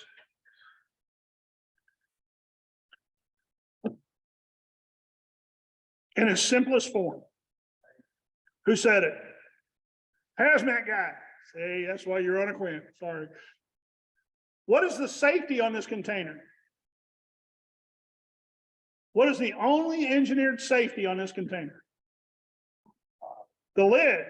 Again, the hazmat guy. He's giving you a chance to catch up. You're never going to get promoted to special ops. If I turn this container like this, is the safety compromised? Yeah, it is. Because no matter how tight I tighten this, I can over tighten the safety and it'll leak, or I could not tighten it enough and it'll leak. I also change where the vapor pressure inside the container is now exerted on places it was not designed to be exerted. What if I told you that you can take a Coke bottle upside down like this and slam it on the ground and it'll blow up? Everybody ever seen a video doing that? Because the carbolic acid reacts when it's shaken violently and generates massive amounts of carbon dioxide inside the container, which then causes pressure to build up, which is sufficient. You can compress gas, but you can't compress what? a liquid. So it'll blow this out and it'll blow. Well, these batteries are not designed to work when they're upside down or on their side. So because the battery compartment is a container. So the container fails. When the battery compartment is punctured or damaged, tree limbs, road debris, deer, it'll do it. And when the battery is immersed in water, it can compromise the battery and cause what's called cross grounding inside the battery compartment. So let's talk about the EV vehicle weights. How much did that Tesla out there weigh? Almost 6,000 pounds. And that's the car weight. Did you notice, like every other cop, how he had it loaded up? I would say he probably had 250 to 300 pounds of stuff in there, which would then take it over the 3-ton limit. So if you have your Quint, how many tons of airbags do you have on your Quint? Actually, I don't have any on my Quinn, on my volunteer department, we just have airbags. Okay, what's your set?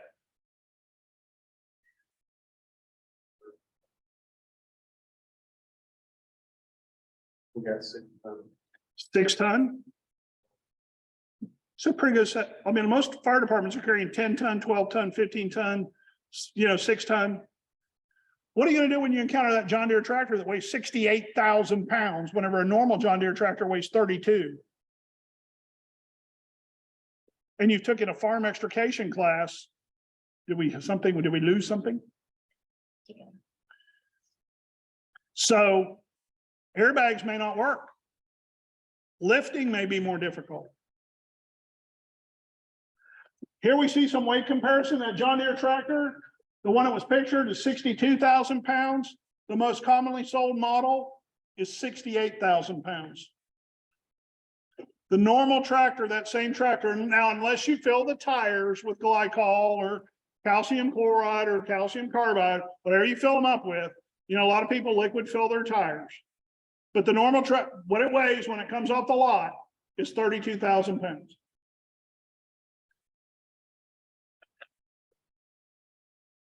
Bluebird school bus normally weighs 22,000 pounds. Bluebird electric bus, 36,000 pounds. GMC Hummer, almost 5 tons. GMC Hummer pickup truck, just 4.5 tons. And look at the Tesla Model 3, 4,000 pounds. That's the smallest model they make. You got to understand the weight differentials. For those of you that practice mud hole medicine, EMTs and stuff, if one of these vehicles, if that Tesla hits another car, hits a Toyota Corolla, your mechanism of injury on the patients in the Toyota Corolla just changed because of the weight differentials and the weight dynamics. They didn't just get hit by another car, they got hit by a bus. So there's a greater chance of internal injuries, internal bleeding, internal hemorrhage. Or as one Dr. Eschenauer, a good friend of mine, who's an ER doc, calls it a massive displacement of thoracic organs. Study out of Europe says that these vehicles are being involved in more accidents than regular vehicles. More weight means more stress on what? What? Anybody here mechanic? All the suspension. All the suspension parts, but most importantly, the what? How about the brakes? Anybody here got a teenager that you taught how to drive? Anybody? There is not a single person in the world that I know of that has taught a teenager how to drive that is still an atheist. Because when they're driving, you're screaming, "Oh God," or "Jesus Christ," or praying to what other God you believe. But they're showing that once you get all that 3 tons moving down the road, it takes more force to stop it. Now they have really great brake systems, but what happens to a brake system after it gets heated up? Starts to fail. You get what's called brake fade. Doesn't work. Rotors warp. Bearings heat up. It's interesting. They're getting ready to do it. This study was out of September 2022. They're supposed to have another release data on it. It got so bad, the traffic safety overseers in Europe are tracking it every 3 months. So they're supposed to have another thing come out in July. And the data right now is showing that these things are involved in way more accidents than other cars. Remember, you got to wear full PPE, including SCBA, use fire gloves, approach from uphill and upwind. You got to understand that battery impingement means it's not if you're going to have a problem, it's when you're going to have a problem. Now, the two gases that you have to worry about if these things catch on fire are hydrogen fluoride and phosphorus fluoride. Hydrogen fluoride has a permissible exposure limit of 4 parts per million. Anybody in here know the permissible exposure limit of hydrogen cyanide? It's up to 44 parts per million. So HF is 10 times more deadly, according to OSHA, than hydrogen cyanide. So I need someone who's an EMT. Who in here is an EMT?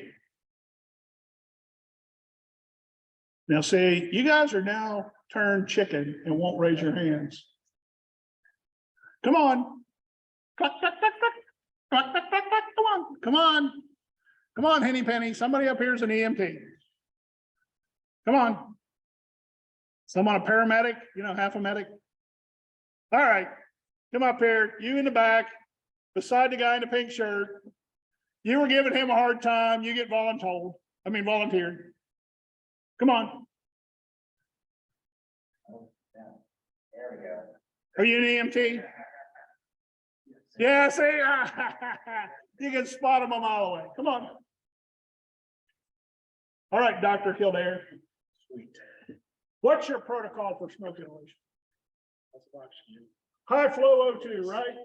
And if there's a medic there, or I don't know what your state things is, 2 lines, large bore, TKO, right? Yep.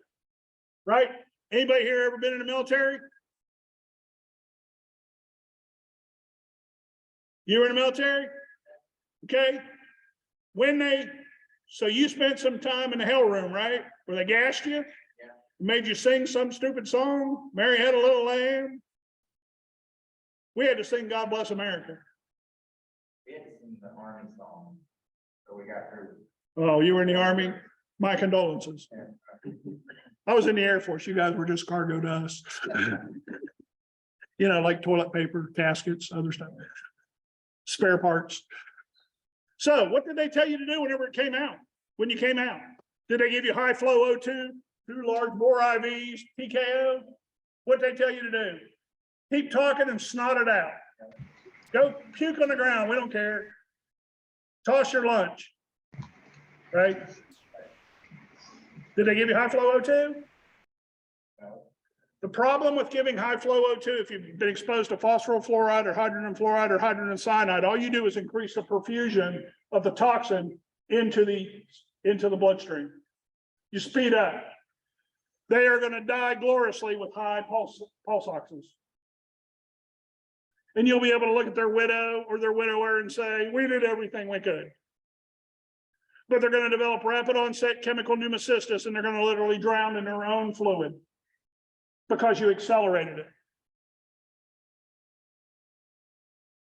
That's why you got to have chemical exposure protocols. Now, depending on the agent and depending on the medical protocol, some say give a low dose of epinephrine to increase the heart rate and just put them in a prone position, seated, where they can just snot and spit it all out as much as they can. But if you give high flow O2 and 2 large bore IVs, and they are truly exposed to hydrogen fluoride, they're going to die. And I'm not picking on you, but that's what everybody does. We treat it like a smoke exposure. It's a car fire. They got into smoke. This is what we're going to do. I have gotten phone calls in industry to testify against EMS for administering high flow O2 and 2 large bore IVs to TKO when someone was exposed to phosgene or HF.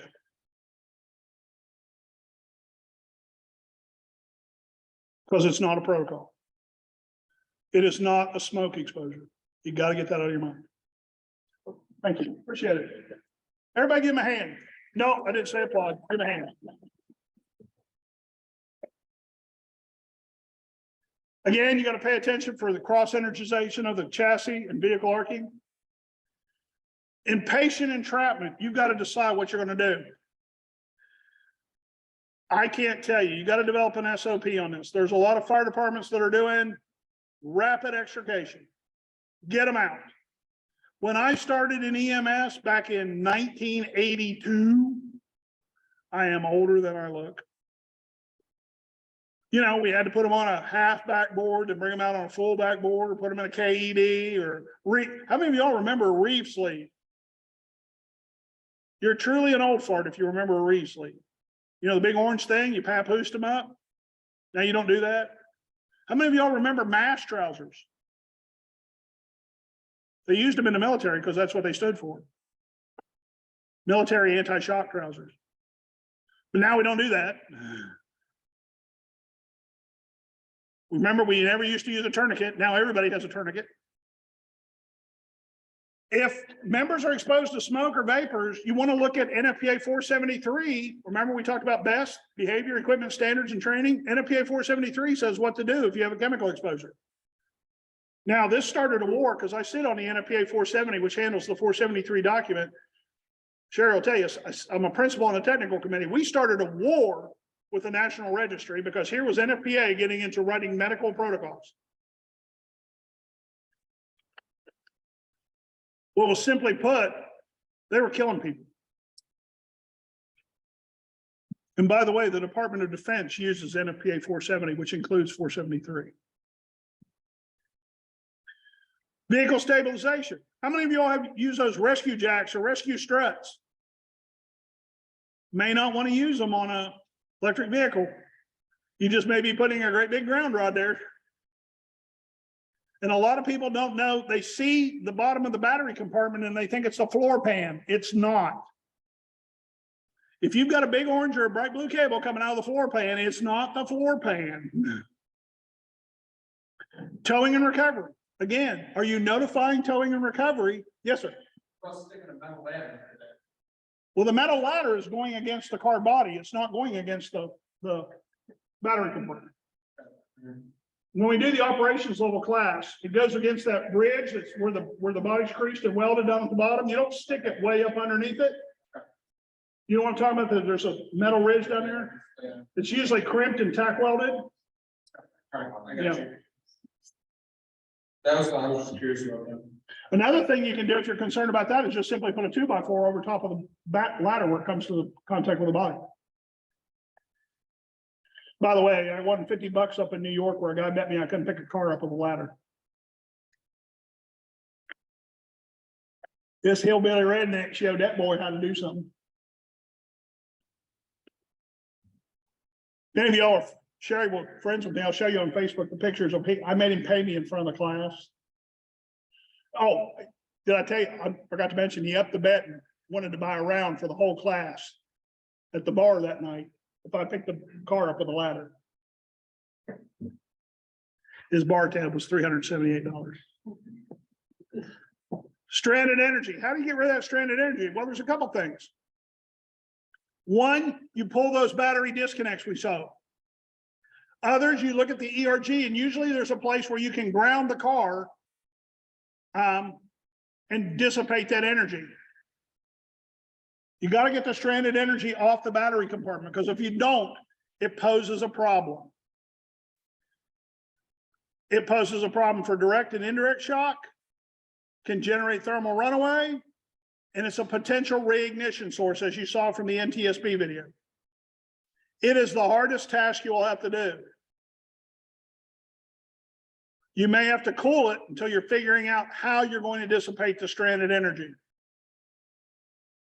Do not rely on the car's internal system, like turning it on, turning the key on, powering it on, because like I said, excuse me, most cars will tell you the battery's dead when it's still at 20%. So if the battery's 100 kilowatt hours, what's 20%? 20 kilowatt hours.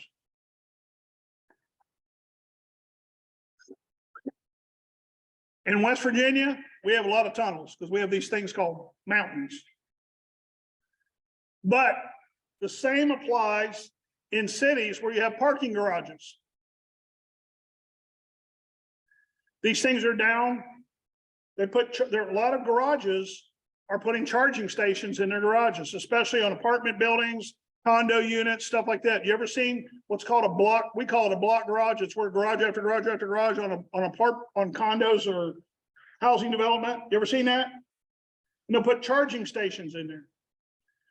Well, the problem is the toxic gases that are coming off, hydrogen cyanide, the other things like that, their vapor densities are heavier than air.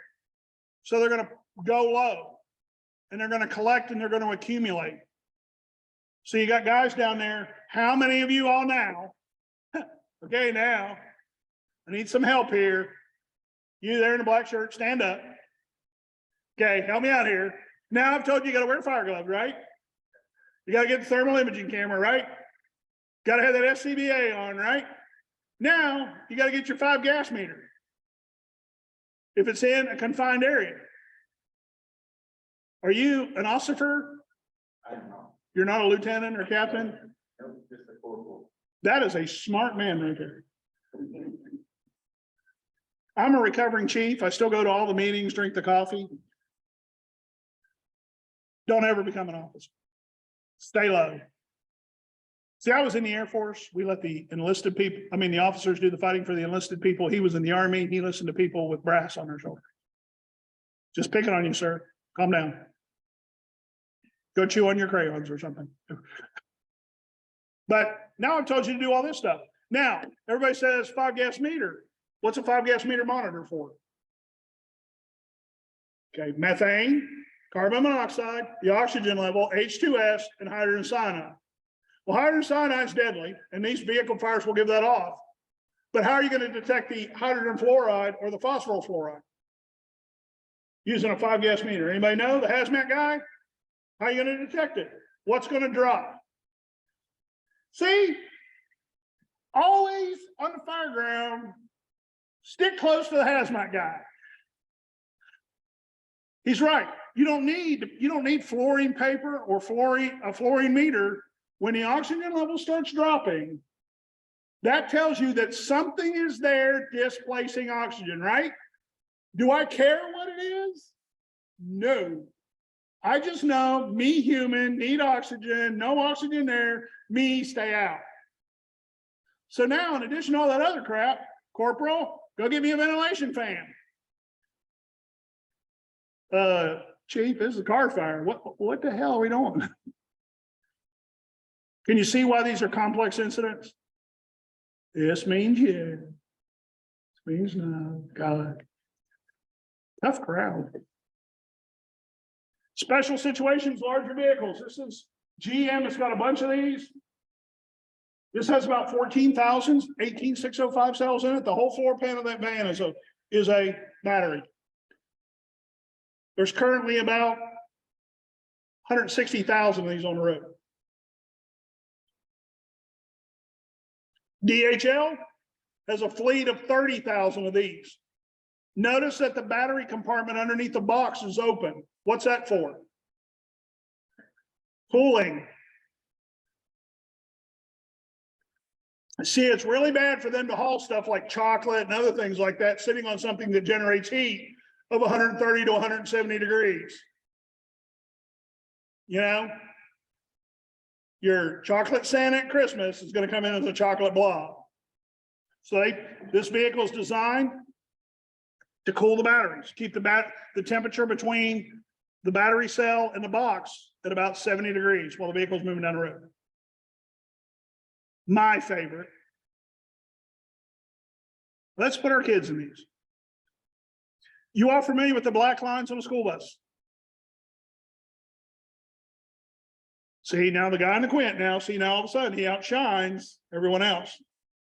But normally you don't see one down at the black line down at the bottom of the bus. By the way, the black line, that's a reinforced area.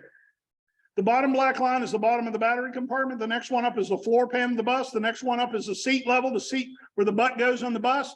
And the next one up is the window level. That's where there's reinforcement in the body. So if you're doing extrication, That's where you're gonna encounter reinforced metal. How many didn't know that before now? Am I right? You're gonna go through the weakest point. What's the weakest part of a door? The door skin. Now, the battery disconnects on the school bus are right up there underneath the drivers. Notice the two doors. That's where the 12-volt system is. Usually it's two, commercial batteries for the 12-volt system, and there's a disconnect there. But again, remember the weight differential.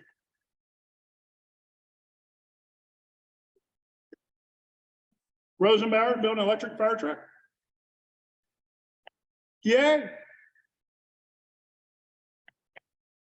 Charlotte Mecklenburg just went to an all-electric fire station, only they're using the Pierce model. Just so you know, the Pierce is a hybrid. It's actually got a diesel engine and a battery. Pierce Velocity, I think it's called. Yeah, isn't it just charging? It's like a generator, just charging the battery, it doesn't actually provide any motion to the vehicle. No, but it does have, but the one thing it does is prolongs the on-scene time on it. Yeah. And it actually uses a very reliable battery system.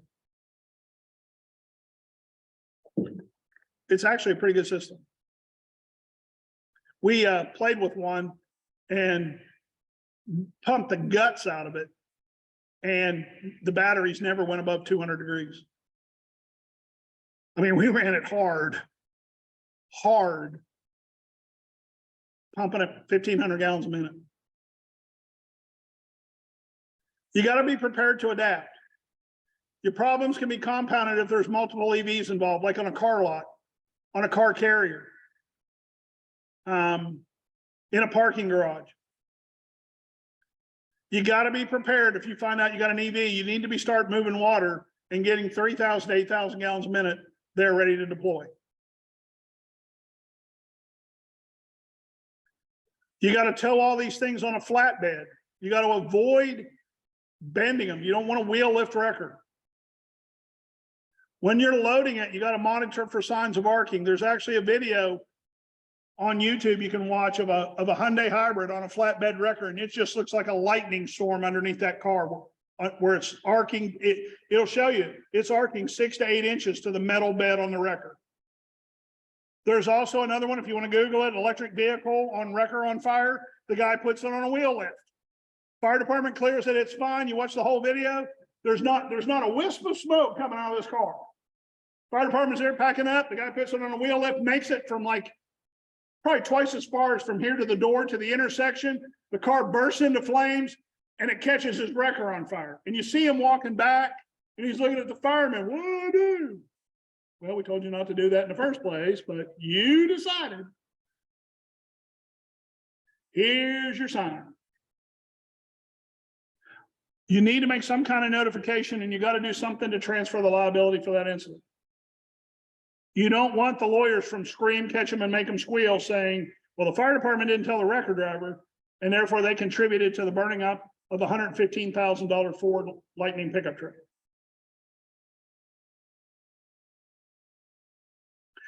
And as I mentioned, it gets better. Like Billy Mays. But there's more. They are coming up in cities like the Beltway, New York City, wireless charging. So you're driving down the street in your Tesla and you stop at certain intersections and you can charge while you're sitting there in your car. Come on. How many in here think that's a good idea? I was at a national conference down at the University of Alabama with the National Science Foundation when we found out about this. And this guy's sitting there telling me how it's the great. You ever see people that do a seal clap? It's the greatest technology. I wanted to throw him a tuna. And I said, sir, I don't mean to be rude, because here I am, a hillbilly from West Virginia at the University of Alabama School of Engineering. I kind of feel this is like, the Big Bang Theory meets Deliverance. Someone thought it was funny, but I'm kind of like, to me, that's an idea that someone came up with after a beer that said, hey, y'all watch it. And yeah, there's some different technologies. Happy birthday, dear Annie. They actually have two different ways of charging. One is what's called a post charger, and the other one is what's called a pad charger. You just pull over the car. That way you can go on vacation and don't have to take your charging cord with you.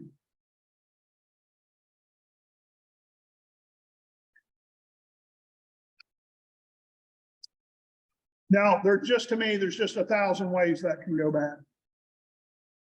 Improperly installed, an internal ground short in the ground, and it's raining. Now every mud puddle for the next 200 yards is energized.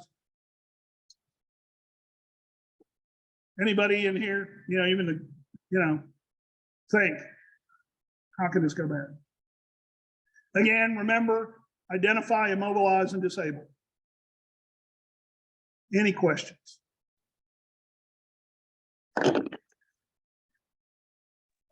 Fires have become a hazmat, right? Depending on your SOPs and SOGs, me being a hazmat guy, the question is do these calls become a hazmat? Not with the runoff, because the solution to pollution is dilution.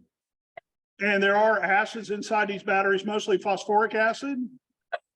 And if you're putting 3,000 to 8,000 gallons of water down, there's a couple. So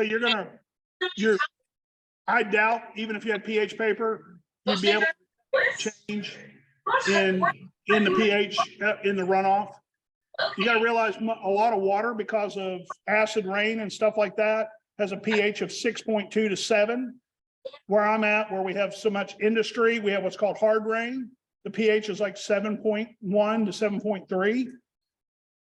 So you're not really going to have that much. Somebody wants to know how much those blankets cost. You can get them for about $2,500 to $2,800, depending on who your vendor is. I will tell you, if you're looking at buying a blanket, if you have an electric vehicle dealer in your area, you may be able to get the dealer to buy one for you and sponsor it. I've seen that happen several times. Those of you that write grants, there's a thing called the EPA Clean Cities Grant. Sherry. Every state gets EPA Clean Cities money, and part of that money has to be used for training and equipment for first responders. So you may get them to buy some blankets and deploy them. Them folks to the north of you in Kansas is doing that stuff. They're stealing your water through the aquifer, but they're getting blankets.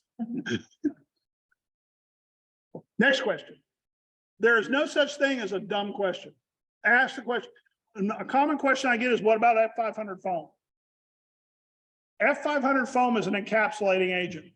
Spraying it on the outside of the battery compartment does absolutely nothing. You've got to get the foam inside the battery compartment, inside the cells, where it's actually encapsulating, where the thermal runaway is actually occurring.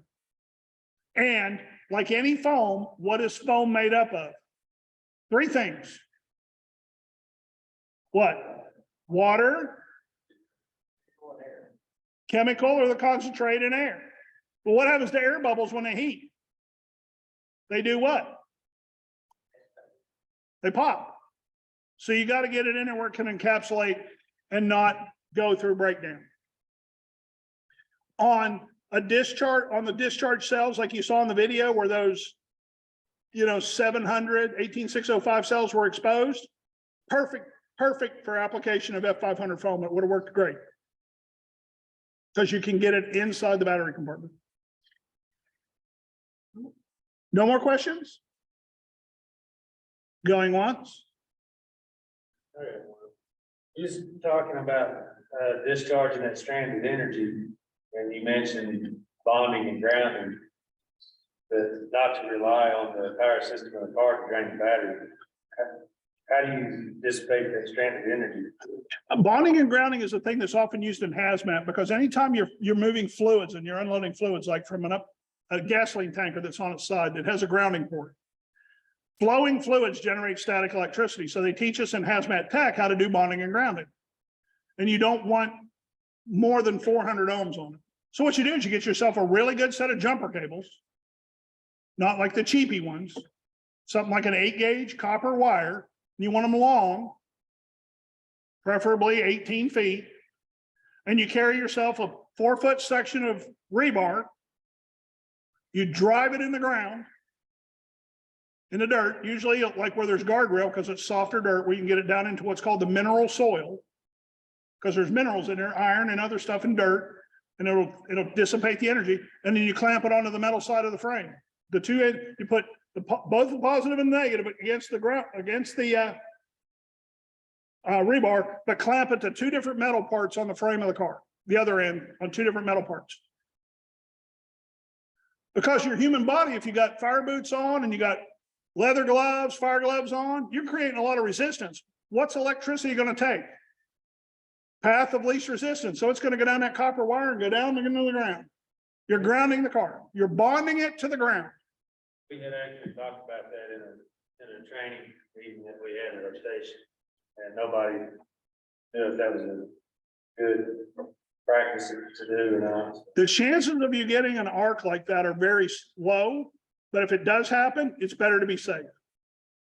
Especially if you have a car that has obvious, distinct damage to the battery compartment. You can do it. How long does it take you to set something up like that? To me, 2 minutes. 2 minutes. Bang, and you're done. Any other questions? Are these electric vehicles dangerous in the rain to extricate someone out of? No more dangerous than anything else where you need to know vehicle anatomy. You need to know where the high voltage cables are. So before you begin extrication on them, you need to do a thorough peel and peek. How many people have been trained in peel and peek? You know, pulling the interior plastic off, like we did out here, popping the hood. Where are these high voltage cables at? You do peel and peek, pop the, the rear seat, see where it's at. Get familiar with them. Start looking at ERGs. That's why you got to do a risk assessment. Find out what you're dealing with. A lot of them have boron and cobalt steel in them. So if you've got extrication tools that have less than 15,000 PSI per square inch, you ain't going to play with it. You're going to sit there and you're going to bend. You're not going to cut. You're not going to spread. When you say clip to two different parts of the metal on the car, do you just mean two different locations or what? I personally like, and what we teach at WVU, what we teach in our operations class is the metal engine block or the drive motor block, because where's the power going? Where's it going? On the high voltage cable. What's it connected to? The drive motor. And then down on like the lower A arm or the control arm down on the car, two different spots. I like the drive motor because that's where that big orange cable's going. Where can you find ERGs for these vehicles? Online, NFPA. And if you want, I can email Sherry the link. It's also on the NVFC's webpage on our toolkit for electric vehicles. There's an NFPA page, an NFPA webpage that has a link to every electric vehicle ERG on the road. Just so you know, there's like 300 ERGs. And I had a lady from Washington, DC, from the Department of Transportation. She said, every fire department should print them out and put them in their fire truck. Excuse me, ma'am, you do understand it's a fire truck, not the bookmobile. And we don't got enough room for 300 ERGs. What now? Start providing grants for that, for paper. You're gonna kill a lot of trees. On average, how many 12-volt systems do you have to disable to remove the high voltage system entirely? You don't remove the high voltage system by disconnecting the 12-volt system. Typically, there is one 12-volt battery in a passenger vehicle. Larger vehicles like the Rivian pickup truck, the Ford Lightning may have two 12-volt batteries, but they're usually side by side. That Tesla Model Y that we looked at was a special application police vehicle. So they have the extra 12-volt batteries to run his computer, his radios, his donut and coffee machine, stuff like that. But the 12-volt system only de-energizes the brain that activates the high voltage system. It does not dissipate the high voltage energy that is in the battery. Did I answer your question? Yes. They're not asking them. Yes, you did. Thank you. And we can get copies of the presentation, correct? Yes.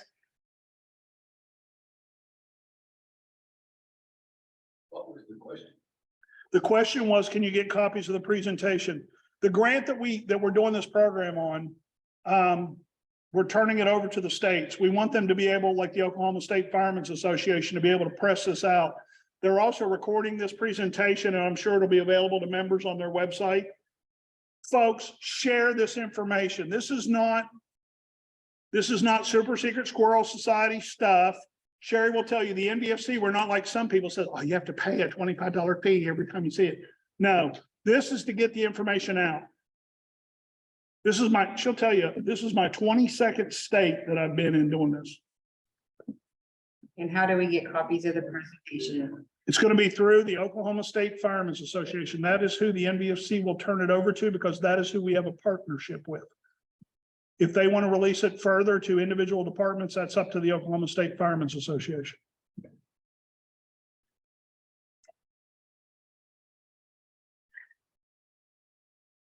And yes, you can release it. I'm going to give it to you in a PowerPoint because it's already plugged in, and I'm assuming one of those two young ladies back there can download it onto your laptop, right? Be careful, you might push the wrong button, start nuclear war with China. Or as George Bush used to say, nuclear. Yeah, the information is out there. Please share it with departments. Take this presentation, turn it into a drill night.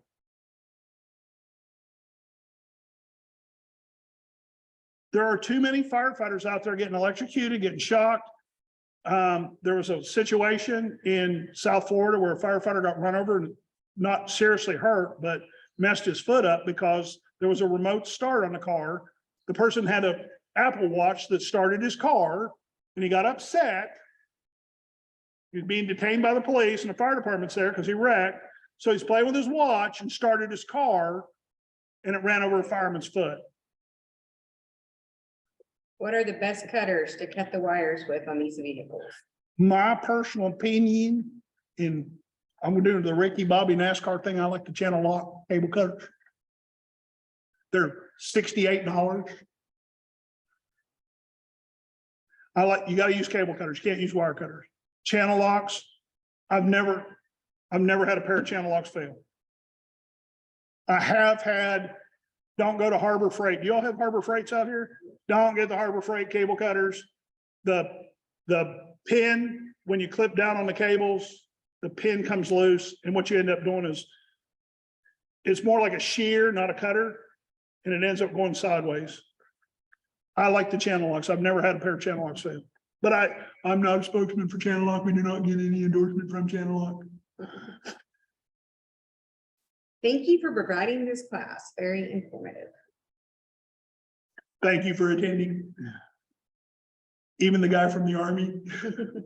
If I'd have known he was from the Army, I would have talked slower for him. EVs. Hey, man, here was in the Marines. I won't make that joke. If you were from the Marines, we give you crayons to color the presentation. With a warning, don't eat them. Just joking, folks.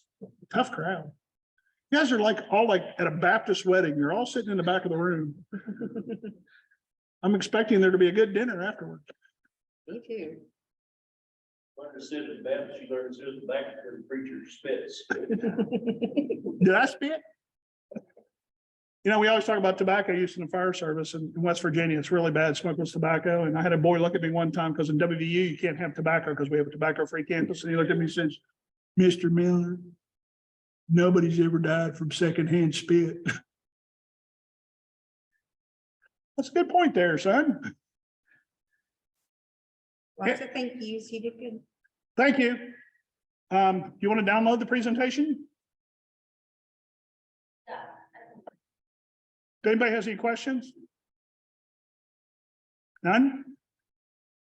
I appreciate your time. Thank you very much. I can't really tell because you guys are the most light, just kind of like everybody in this room could play poker except the Quint guy. Thank you all very much. God bless you. Be safe. Thanks, sir. Thank you for your time.